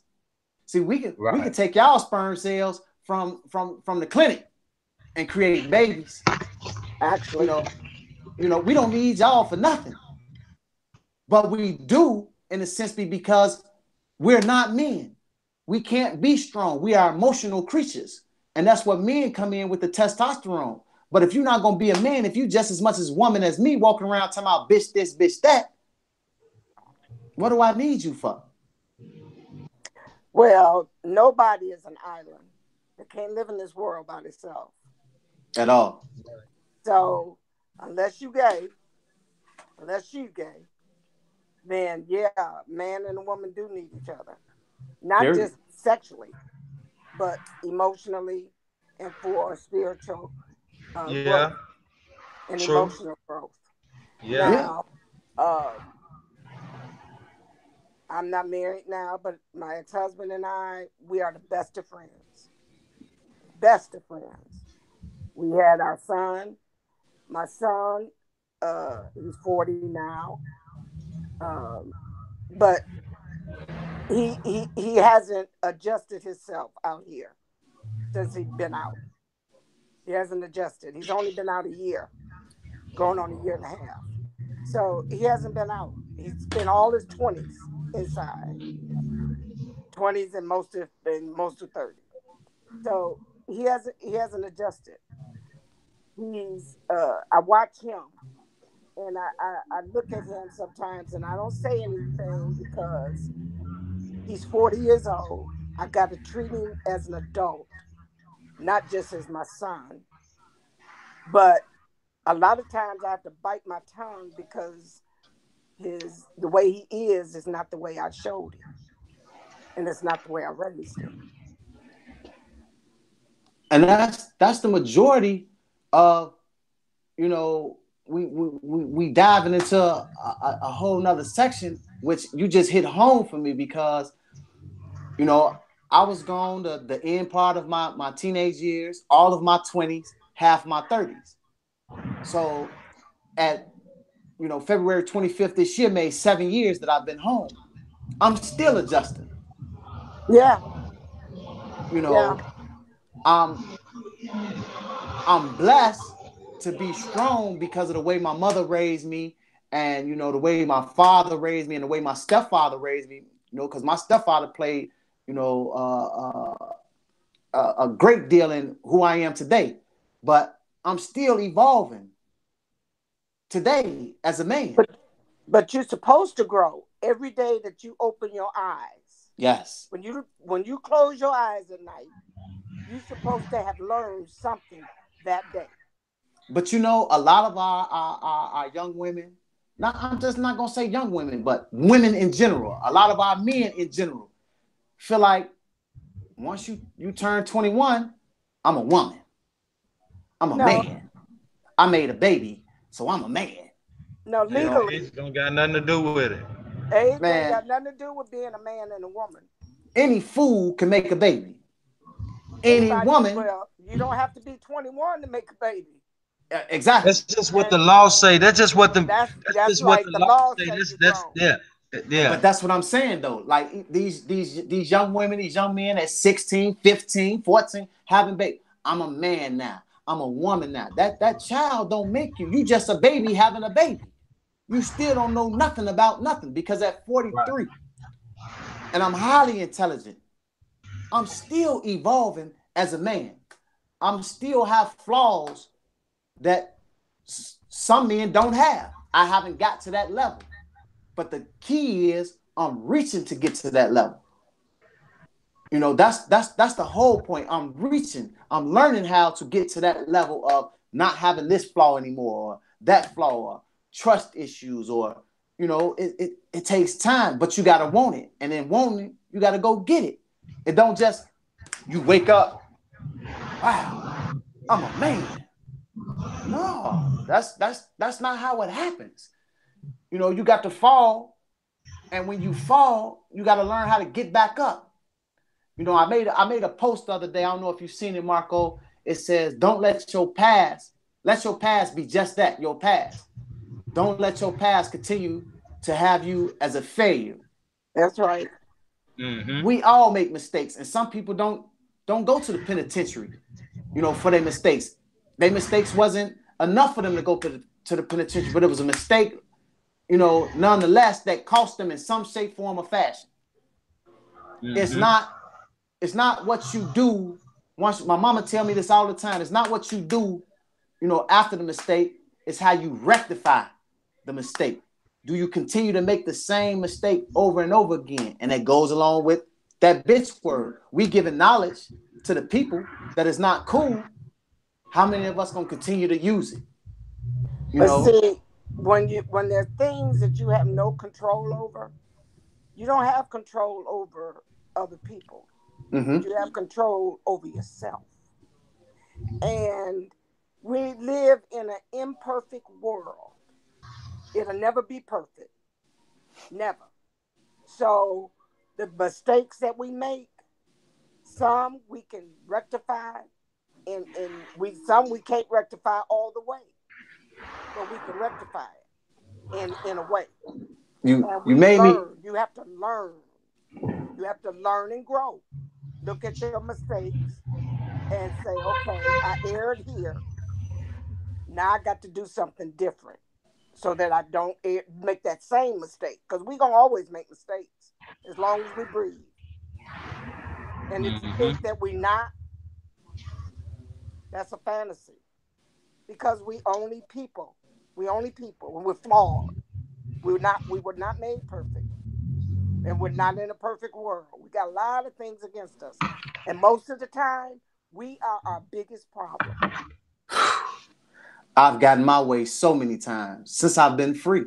I've gotten my way. I've sabotaged myself All of us have.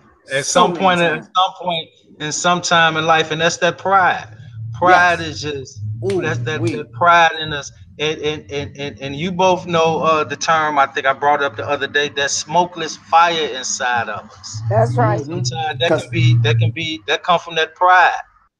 not only pride, but not knowing how to deal with uh your innermost issues.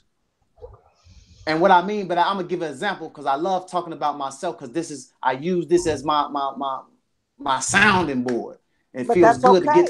get things Right. off my chest. Like one of my issues, I sabotage myself in relationships, be it with a female or my kids, because I'm gonna start with my children. It's like because of my setback with prison, I feel like I'm less than a man when I'm not able to do for them the way, I feel I should, or the way society say I should, or even their mothers say I should. So I run and hide. And by me knowing this now, this is something that I'm working on.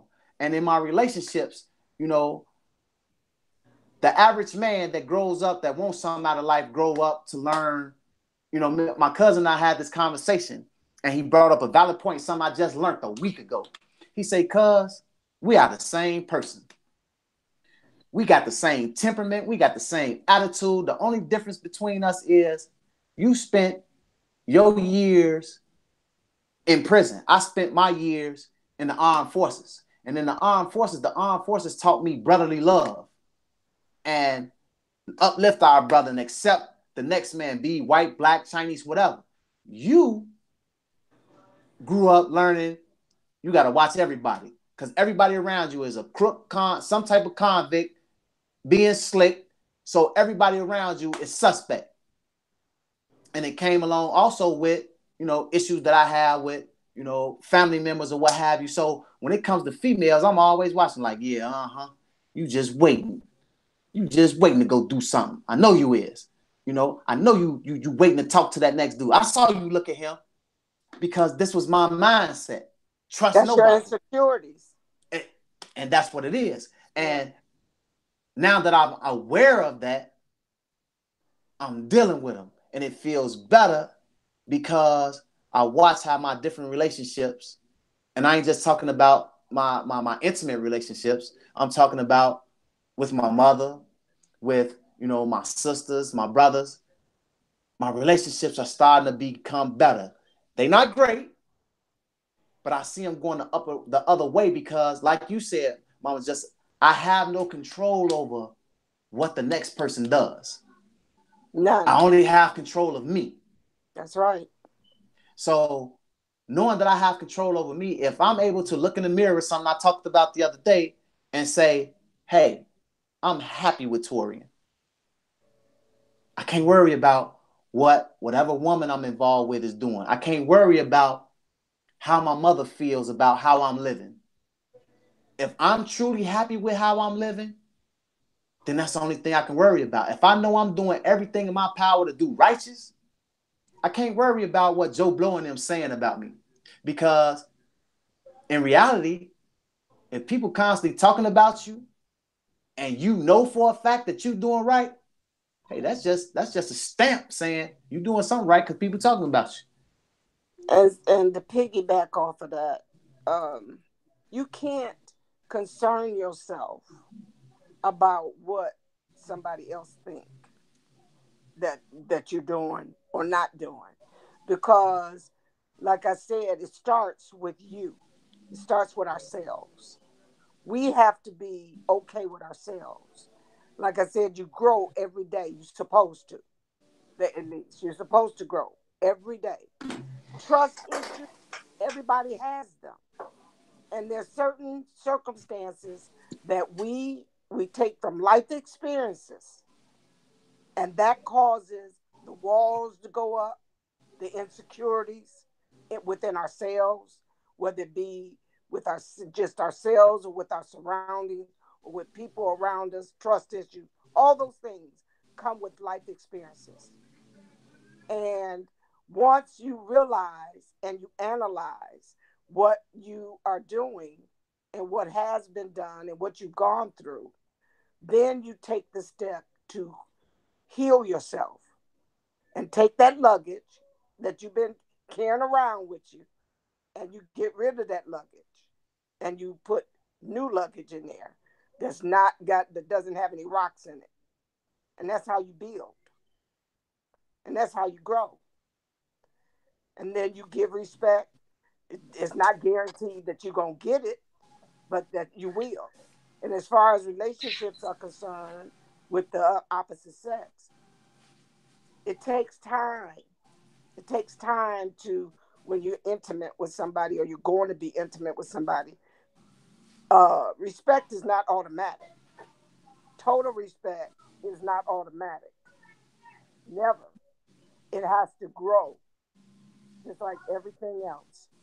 And you have to make sure that whatever you're doing or whatever I'm doing, as far as that's concerned, that we are working on ourselves, not for the betterment for the other person, but for ourselves. And Because if that's we're not secure with us, we can't be secure in a relationship. yes. And I We just can't learned that. worry about what somebody else is saying about us, I because they're just not learned living that. our lives. They're not paying our bills. They're not feeding us. They're not doing anything but running their mouth. And what is that? Mm-hmm. That's because they ain't got Nothing. nothing else to do. And like you said, Mama, we can't worry about what others say. It's an old saying that say they will find it difficult. Those that take authority for truth rather than truth for authority. We can't get it twisted. We can't worry about what authority talking about. We got to go for what we know.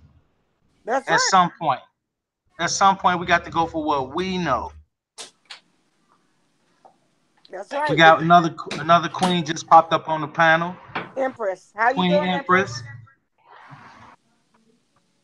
You Come got off mute, Empress. Empress. Unmute your mic, Empress. This as my sounding board. It But feels that's good okay. to get things off my chest. Like one of my issues, I sabotage myself in relationships, be it with she have to turn her TV down. Or my kids. There she go.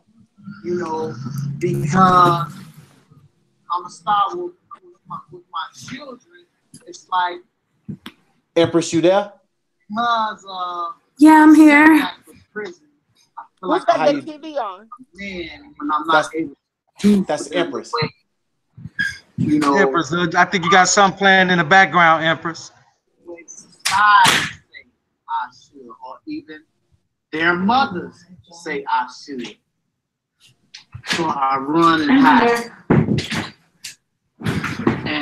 You have to turn If the you can hear volume me, down Empress, you got on something. your. That's Empress in the background. You got you can mute that in the background.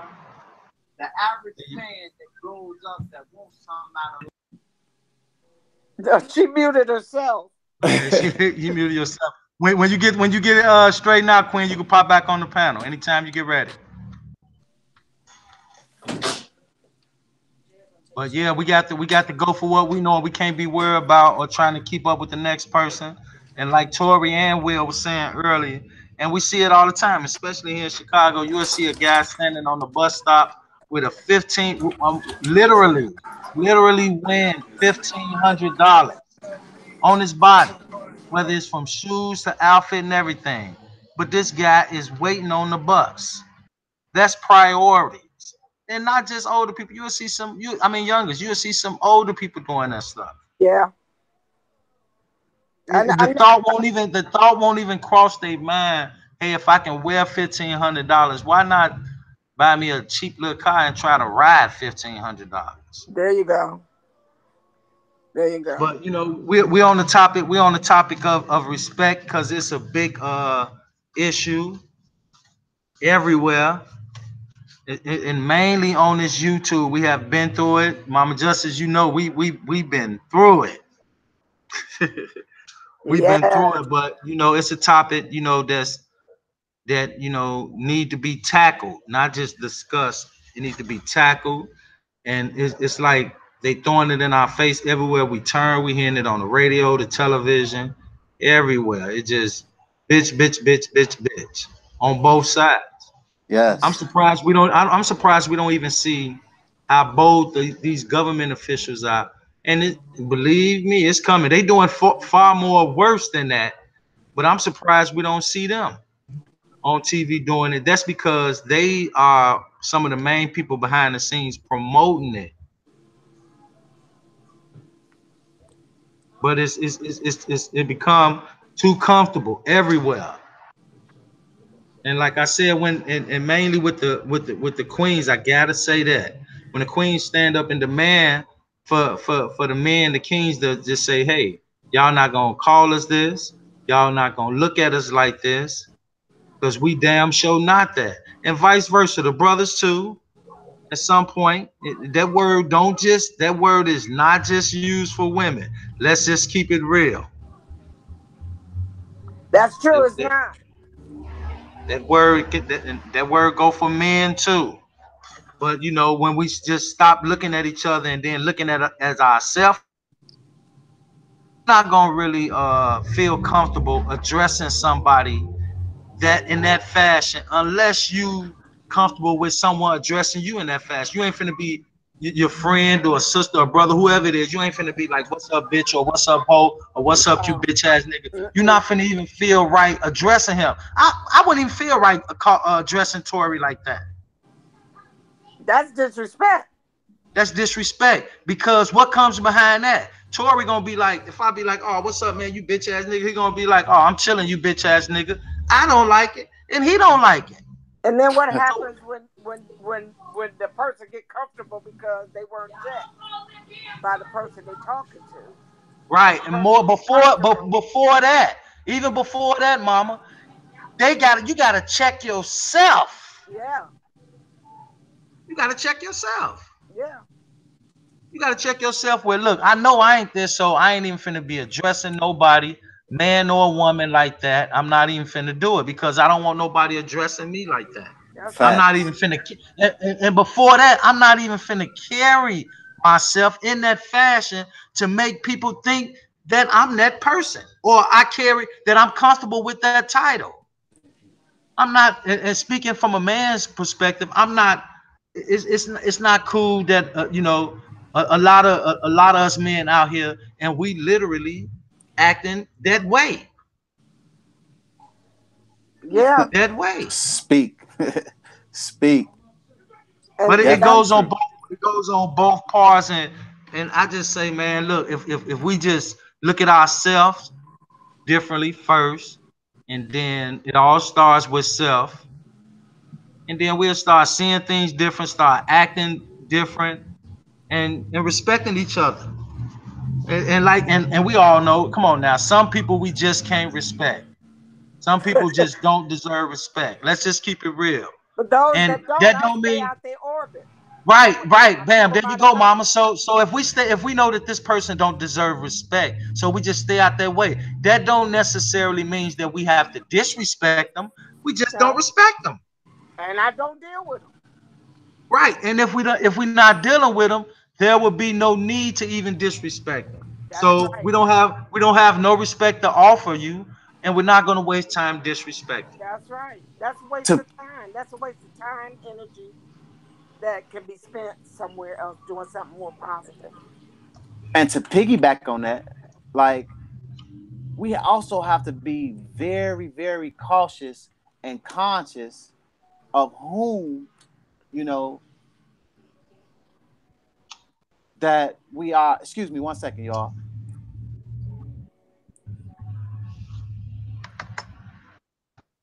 Okay, but yeah. So yeah, when I see that people or individual or people or whatever, whether it be a single individual or group, where I see that there's no respect there, I don't deal. They don't come in my space because to take myself down to that level is disrespecting myself Right, first. That's first. right. I would be disrespecting myself. And when you do that and you disrespect yourself, then you're telling them, I disrespect myself.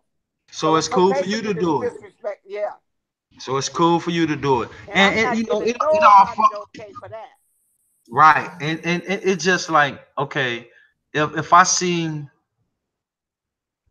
a person out here and you know just strung out every day, every time you see them, they either trying to get to this drug or they off the drug, and we see this person, and so now when you see this person, they feeding you some story. It all boils down to people taking you serious. Your respect level, we can only take you as serious as you come. That's right.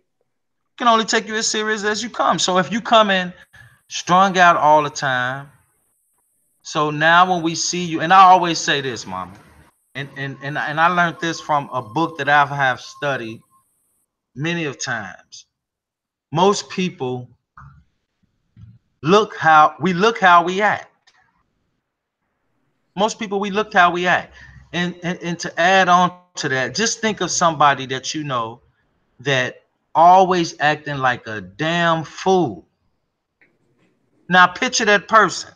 Picture that person.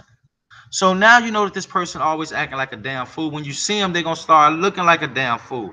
Or for Hmm. the flip side, think of a person that you know every time you see them, you always glad to see them. The company is peaceful, and you know they look peaceful. Yeah. That's just real. You look, and it goes from you looking how you act to people seeing you as who you are. And see, for me, my space that I dwell in, my space that I be in most of the time is peace. It's Right. peaceful in that space. I don't allow anything or anybody to come in my space and disrupt it Right. under no circumstances. If that's what they want to do, they can't come in. Exactly. Right. Right. Why even let them in? That's right. You don't let them in.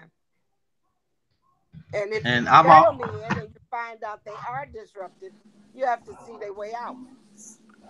and quickly, I've always said this: if someone tries to break your peace, then I feel like this: I declare you as my enemy. Yes. Because if nothing else, that come from that old saying: a man should at least have, or a person, period, man, woman, child. If you don't got peace nowhere, it should be at least at your home. Oh yes. Oh yes.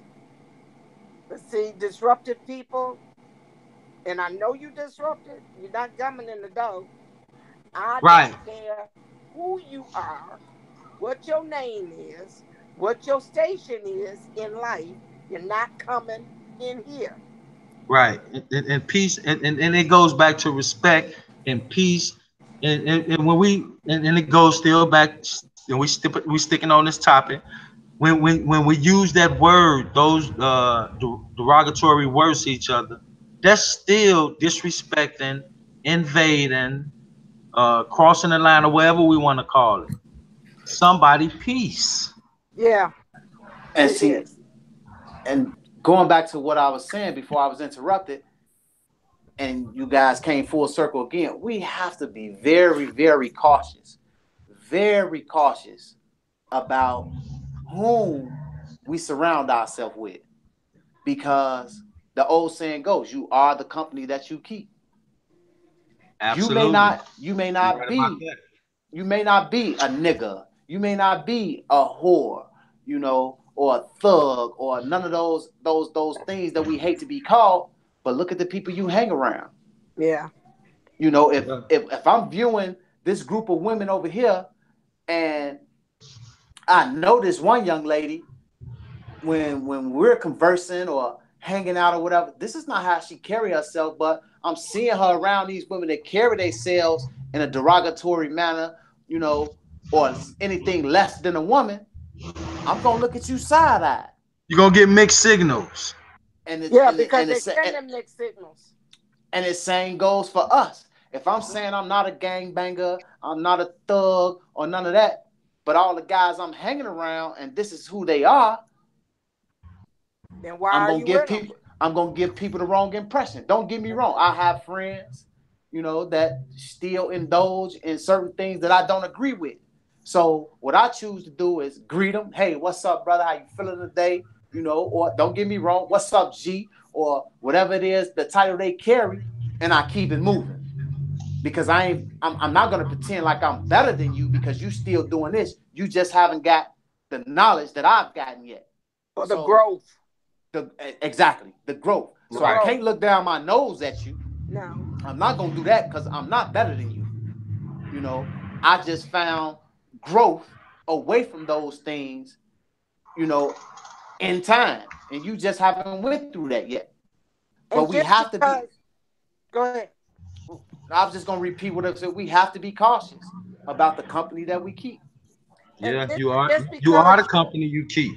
and just because you made a growth, that doesn't mean that everybody that you know in your life that you have respect for and they're not where you're at, but you have respect, they respect you and you have respect. That don't mean you can't speak with them. You know what I'm saying? You can speak with them, but you do it on a limited basis because you don't want to be pulled back into that world. Right. That's all. You just keep it on another level, on a different level. You can't bring them all the way in because you're Hmm. past that point. So you have to deal with them on a different level. Right. But there's nothing wrong with that. But see, our maturity, as we're going to grow as long as we're alive, and it's the maturity, the mental maturity, and the self-esteem has to be risen in man and woman in order for both of us to stop being derogatory towards each other in name, in actions, in ourselves, in what we do, how we do it, what we wear, how we wear it, what we project to the people. We have to do that ourselves. Nobody can do that to us. We have to do it to ourselves. And it comes with time. Some people will never get there. Some will. It all depends on what a person wants for themselves. Hi, Empress. You got it together, Empress. How you doing? How you doing, Queen Empress? Hi. You want to chime in on the conversation? Well, yeah, I don't want to seem different about the B word. Only time I will excuse it is if it's used kind of in the bed, and that's just another story. I will excuse it with my like a personal husband. Well, that's I just had to put that out. that's a Other than that, it's an issue. Right, and see that right there on that note, that is in a sense, I gotta say this, and I'm just saying it to keep it real. From my opinion, that right there is sort of understandable because that's between you and your companion That's right. inside of your own home. So if that's what you and your companion decide to do, the way y'all decide to get down, that's nobody's business. That's right. Nobody is seeing it. The public isn't seeing it. The children Right, are not seeing it. You know, right. that's our personal business. The Yeah. children might be hearing it now in the other room. You know, I keep they might be hearing it, but they're not seeing it for the most point. Well, Right. on the respect side, you know. So But we talking I about like out in the open, how we treat each other with these words. I have a question. The same question I posed to Mama Justice, Queen Empress. Have have you used that terminology with your other female friends? I really have little to no female friends, but female associates, including family members, siblings, I really don't use that word. No, Okay. not in a negative sense. I have to be really angry, and we really have to be going at it. Okay. So in a positive sense, just I'm sure you've heard it before. What I'm getting at is the bitch. What you doing? You know, from a sister or a best friend. Or even It's from a just, guy, guys say that too. Hey, bitch, what you finna do? I think it's mostly the youth doing it, but they Okay. had to pick it up from somewhere. So it's Indeed. mostly the young people doing that now. Not my age, not the near 40 and up. Like they're not really doing it. Oh, yes, they are. Well, mostly the youth. Well, I wish I could say that Queen Empress here in Chicago. Man, you seeing adults do it just as much as the youth. Yeah, Yes.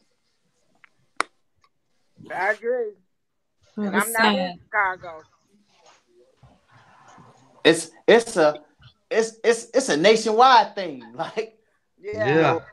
being being okay, so being in Cali, it's like it ain't no different. They just say it with a with a different accent. Yeah. Right. That's all. New York is the same thing. You feel me? So it's just like, damn, like for real, like what's going on? When did this phenom? I keep saying phenom, but when did this disaster start? I really feel like it's done Started a long become. time ago with the pimps. Yeah, with that, and you know what, Mom, I'm so glad you said that. I was just thinking the other day, and I was gonna bring that up, as a topic one day. You know those old movies like Shaft and all that stuff. And I'm being honest, I never had an interest. I never liked that stuff. Well, I I used to never see it liked it. in real life. I But saw it. I understood. But I understood like the image they were trying to put out, this old pimp image, the disrespect of women, the sale of women, and all that nonsense. And but those movies and those type of movies, I'm so glad you brought that up. Those type of movies help set that tone. Yeah. Well, that I was seeing it before the movies came out, and because I was born in the '50s, so Hmm. I saw a lot. I saw a lot, Hmm. and the guys standing on the corner shooting the dice and drinking their 40 ounces and all that stuff. I saw that as a kid. I saw that as a kid. They standing on 12th Street. But when it came to us young ladies that was growing up in the neighborhood, they were our protectors. Even though they cussed each other out, and they were bitches and all and a few other names that they called each other. But when it came to the young ladies, or the mothers in the neighborhood, they made sure that no male in that neighborhood disrespected us, and they would literally attack them if they did. They let them know you're not gonna disrespect them. But I grew up with that, so I grew up hearing it. But I also know what it was like to be protected from it in a sense, because that's what the guys in the neighborhood did. They protected us. It's not like that now. I've been through Right. different generations. I've been here 10-year generations. I've been through all these generations, and I've watched the growth. I've watched it grow from what was going on in the 50s to where we are now in the year 2000. And the things that were going on in the 50s that used to be only to a certain type of environment, it has spilled over into everyday life as a normal thing. Right. And just to add on to that, mama, if we pay attention, like let's just take some of the top celebrities that they be showing on TV, people that's supposedly be millionaires, doing good, got a whole lot going for themselves. Let's just take for the women. They have instilled in people that if you got a woman and she's successful, she's a boss bitch. Yeah, Some type of way they have to incorporate that word bitch in there. And yeah. then it goes from that to, or if I may be a bitch, but I'm a real bitch, or I'm a good bitch, or I'm this that. Come on now, why we can't just be that without that? Why we can't just be this without that? That's true. But I don't think that's something we're gonna ever get rid of, because it's individual, and it's not something uh, that people are gonna stop doing. The only thing we can do is, as individually, let people know that it's not cool to us, and we don't want to be approached that way. We won't approach anybody that way, and we don't want to be approached that way. And Because then like you just said, more importantly, you don't. I agree with you. I don't think that it's ever gonna stop either. no, it's not, It's because we not. got another generation coming up. There's It's another just generation. I got grandchildren and great grandchildren, and that's two more generations in back of me. The grandchildren are grown, but the great grandchildren are babies. So that's another generation behind me. That's two generations behind me. it's just like the nigga word. Look how Yeah, long it's been going on. yeah. It's been going on a long time, So long time. And the guys use it. They say, "Oh, that's a term of endearment."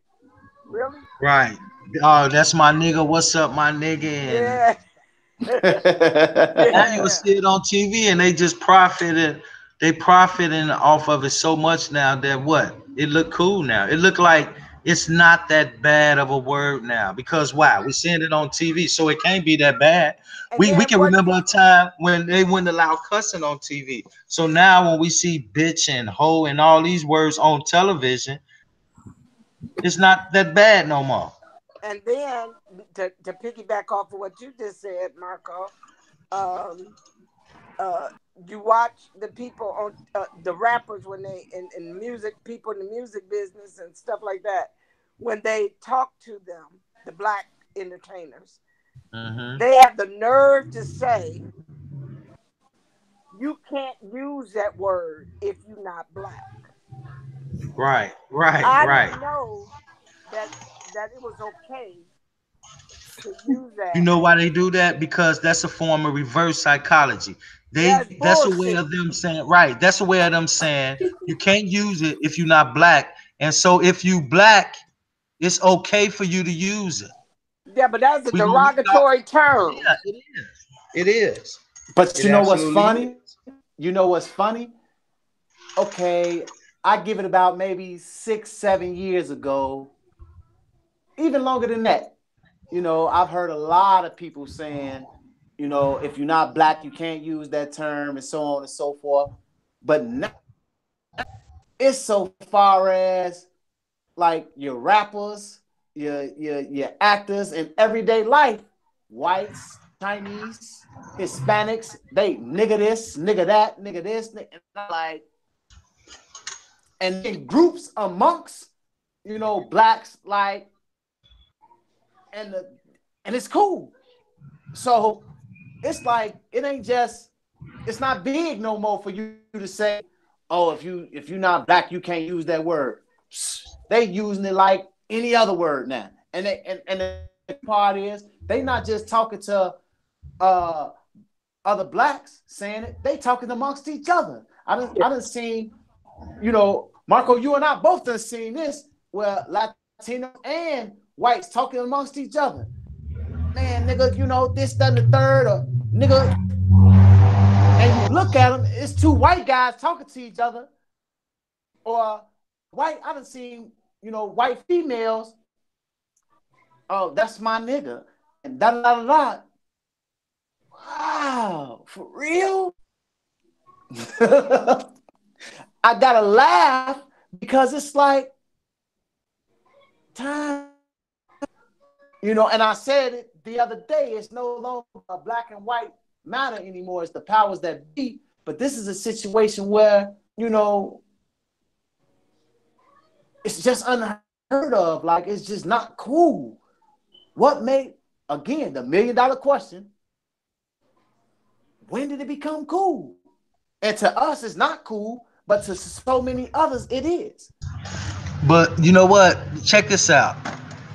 And anybody can recall, and you can see the video on YouTube, and it's the story on Google.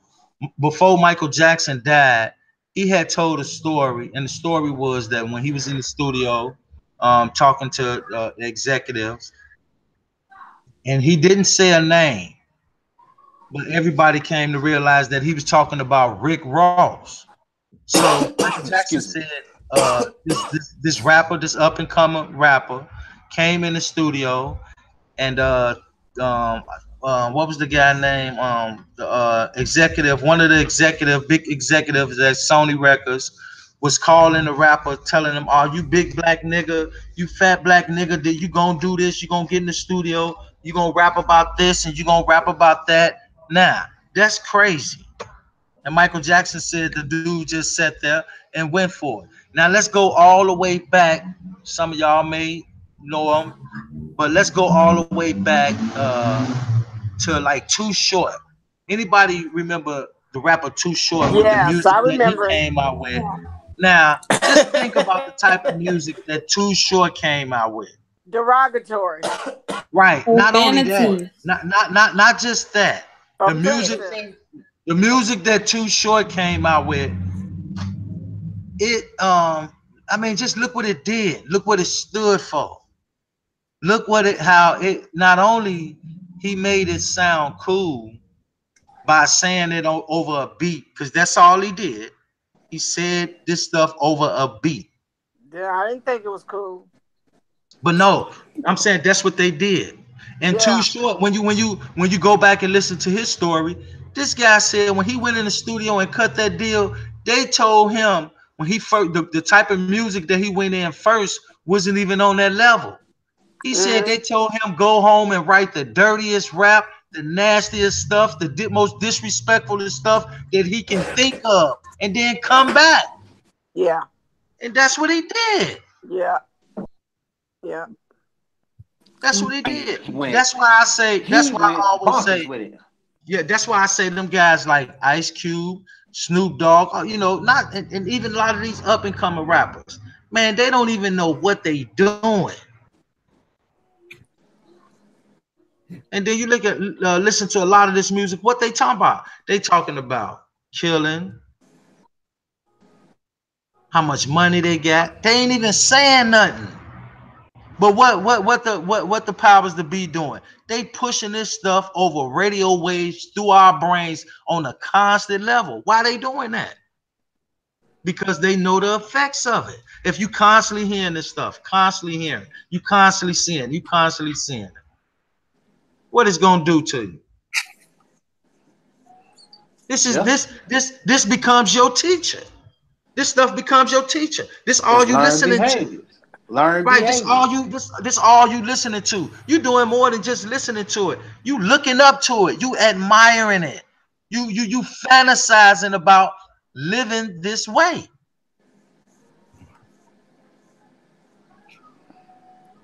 I talk about this every day. Like, since when did it become cool? You know what I mean? Like, to just talk to people this way. Like, I talk about it every day. Like, I get into arguments with the youth. Like, what is he talking about? Tell me what he talking about. He talking about getting that bread. You don't know how. He talking about a facade. What was he doing before he was rapping? Living in his mama basement. Right. Hey, you know what, man? It's a song out right now. Literally in the song. I be trying to catch the title of it, but it's a hot song they playing in heavy rotation on the radio. And some of the lyrics go just like this. He say how he shoot at the police and he shoot at old ladies. And man, I just sit back and I be like, man, they playing this bullshit on the radio every single day. What is he saying? No. Let me tell you the song that disgusts me, because the fact that it's so many little girls, 6, 7 years old, that these guys, these women posting on Yeah. Facebook Live got their little daughters that's 6, 7 years old dancing to show them your mama made a hoe. Like, Yeah. is you serious? That's a song, y'all. That's a And these real little life kids song that they dancing to it. play on these radio stations every day in Chicago, out here in Cali, all these different places. Why y'all thought like during the time when we was on the Crown Plaza thing, when we was seeing them videos with Teresa with the little kids around popping like they groaning in the club and all. This is the type of music they dancing to. Not only they doing what the adults show them and what they seeing the adults do, they doing what the song tell them to do. And the So if adults the song say promoting get it. out there, so if the song telling them get out there and pop your, you got these 5, 6, 7-year-old girls trying to get out there and do that. That's And true. these And I've and seen little young girls that be trying to do it. They can twerk better than a grown person. they Yeah, parents but promoting it. yeah, And I but be they like, doing what it. the hell is that kid doing? Yeah, Where's she and get this is that from? stuff they play. This is stuff they play on the radio. Like back in the days, we'll turn on the radio to listen to some real music. I'm talking about they playing it in heavy rotation. Yeah. And now they got the music videos where they can see them do the things that they want to do. Right, And so they that's can show them exactly how to do it. it's Yeah. funny how these politicians and these so-called activists and all this that got on TV and shit. You remember that channel that used to come on late at night? Uh I can't think of, you know what I'm talking about, Marco. Late What at what night what you said? when they show the derogatory videos late at night. Like Uh late at night, like on HBO or something? no, on BT. Ooh, Uh yeah. BT Black. no, not Oh BT no, you Black. talking about BT Uncut? Uncut. They got on there and protested against that, and so now it's on daytime television. Mm. Yeah. Pop that thing, mommy. Let him know. You like. Then y'all want to talk about. You want to place blame, but y'all allowing this on national TV that these 6, 7 year olds are watching. You know, when 106 in Park was on, these are for kids, but y'all putting these videos up here as the number one video. Right. And the number one song on the radio. Who don't want to see the video to the song they like? Man, Yeah. I guarantee you, Toot Toot get played 50 times a day on every nationally syndicated radio station across America. I ain't Yeah. heard it. Shh. You ain't heard it? I don't Oh, listen to the radio. Oh, okay. It's I got my ooh. look. I put my music in my MP3 player, and that's what I listen to when I want to But hear but music. mama, you could go to YouTube and listen to the song and just see how crazy it is. But here go this CIA agent, how they use this agent against the people. Let's take for Hey, instance Jerry Springer. He ain't nothing but a Oh, CIA agent. Look how he popped up on TV with the experiment that they did on the people. He popped up on TV displaying people from all races on the stage fighting, disrespecting each other, bitch hoe, and beating each other and all this stuff and all this nonsense. They done that stuff purposely and yeah, now this is the to number mind one. to put the people in mind control. This how you supposed to react if you catch your man cheating. This how you supposed to react if you catch your woman cheating. This how you supposed to react if your woman move her friend into y'all house trying to help her. You supposed to try to go behind your woman back and mess with all this type of stuff. Y'all supposed to stay into it. Don't trust each other. Just fight. This is what they was doing. But the crazy part is, like, they paying these people to act a nut. that's Yeah. right. They get a It's check. scripted. It's Yeah, Yeah. scripted, just like these reality TV shows, Hip Hop of Atlanta, and all this. I don't watch none of that crap. It's Right. scripted. So right, you right, Troy. Look, check this out. Just that say this real quick. So you right, they paying them. So even if it's we know it's scripted, but just say if it wasn't scripted. So due to the fact that they paying these people to get up here and act a nut, just because they paying them, what is that gonna do? It's gonna make them get up there and act a ass. Say if they willing to pay me to be a clown, shit, I'm finna turn up and maybe I get paid even more. yeah, yeah, yeah. Because who was disrespectful on that show? Jacqueline Hernandez. Oh my God. She was Yeah. a thought out of here. Hey Yeah, man, these she got people her own funny as show. hell. She got her own show. They done gave her a contract to her own show. Right, there it go again. There it go again. See how they do it? They took somebody like her and gave her a platform so the masses can see her perform Because that's in all this she gonna do crazy is way. perform. So what that's gonna do to not just the weak minded, but what it's gonna do to the youth? It's gonna teach them, man, this how we can come up. This how we supposed to be. Not only is she a big star, but look what she doing to be a big star. It's the same thing as Kim Kardashian. Look how they done with her. She got famous. All right, On her her back. family, her Being a family hoe. was already famous. Her family had got a little bit of recognition because her father had helped OJ get off that case. Okay, Yeah. that was cool. That was cool, but they wasn't famous. Notice I said they had a little, a little something. But when she done the sex tape, Yeah, when her and she Ray done the J. sex tape, imagine the message that put out to young girls everywhere. Boy, I mean, Everywhere. everybody making sex tapes now. That's what I'm And saying. I See, and I'm not talking that about the proves what stars. I'm I'm talking saying. about the neighborhood. That proves what I'm saying. So damn your talent. Damn what you came to Hollywood or got into business for. Damn all of that. Literally show your ass and you will get paid. It went from showing your ass to getting on the stage, cooning out, straight coon, to literally showing your ass. Yeah, that's true. I Yeah, got a question Look for what you. they did. Look what they did with with Stevie J kid's mother. They took her. Here it is, Stevie J on the same reality show with his kid's mother. She go make a sex tape with another guy that's on the show. Damn, they kids. Yeah, And they promoted this stuff. yeah. And it was a real tape too, and it really was out there. And now Look at look Miss at, New York with Flavor Flav. Are you oh sick? God, Yes, that was a yeah, Right, joke. oh yeah. And then right, what about when they gave New York her spinoff?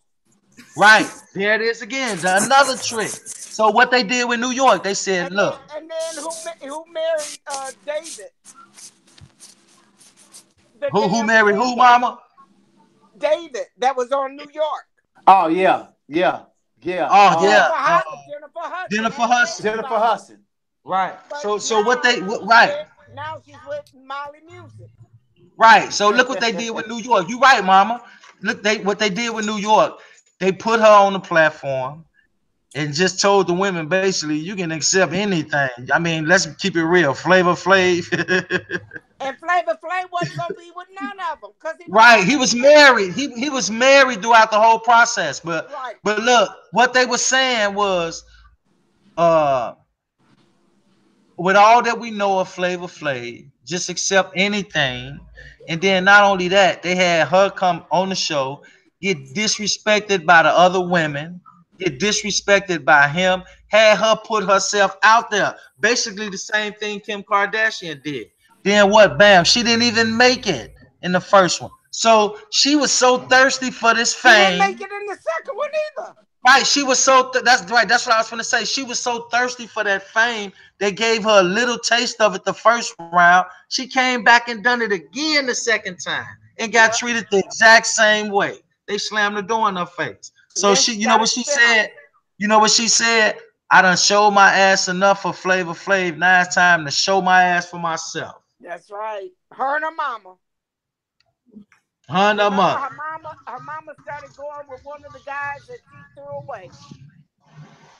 And, and I'm saying that's why that stuff being done on television. So it can it can teach us how we supposed to live. That's the only reason they got it on TV. To teach us how we supposed to live, how we supposed to think, the people we supposed to look up to. That's what they doing and been doing it. Yeah, they've been doing it a long time. Same thing with Maury Povich. You gotta go on TV to find out who your baby daddy is. That's what I'm saying. Yeah, yeah, they want. Yeah, they have to get paid off of that the stuff that most people would keep private in their homes. But no, they gotta experiment to the public. Like this is what not only what the people going through. This is what we making them go through. It's crazy. It's crazy. Yeah, it is. But then they I got an love audience talking for about it. this stuff. They got an audience for it. That's why it's still on TV. Yeah, man, I'm so glad you said that. Look how long that stuff been on TV. Look how long Yeah, it's been on TV. What, since the '90s, the early '90s. yeah. What the family saying, Marco? I can't see the chat right now. I hear Thrill Robber just saw that. Superheads get famous for sucking. Right, it's another That's a example. real for that's Superhead. for shame for real. Show your ass for some cash. Yeah. Super slave. Nowadays the babies are 12 and the mothers are 22, still trying to party, teaching them child labor. I'm so glad to see you, Tori, join us again. I clicked on at the right time. Yeah. Let me see. Dang, I know a lot of women who sure know to be billionaires by now. It being on your back is all it takes. Wow. Okay, let me Whoa. say this. Now, hold on. Now, this is now. Now, okay, let me say this, and I gotta say it because it's happening, and it's happening everywhere. Now, I'm a man, and so obviously, I like women look nice in leggings. Mm. Women look nice in leggings, but we know how some women that just take it too far. Like today, I saw a woman walking down the street with some leggings on, and like clearly you can see through the leggings. She didn't have on nothing underneath the leggings, but she was just walking like she had on a pair of corduroys that you couldn't even see through.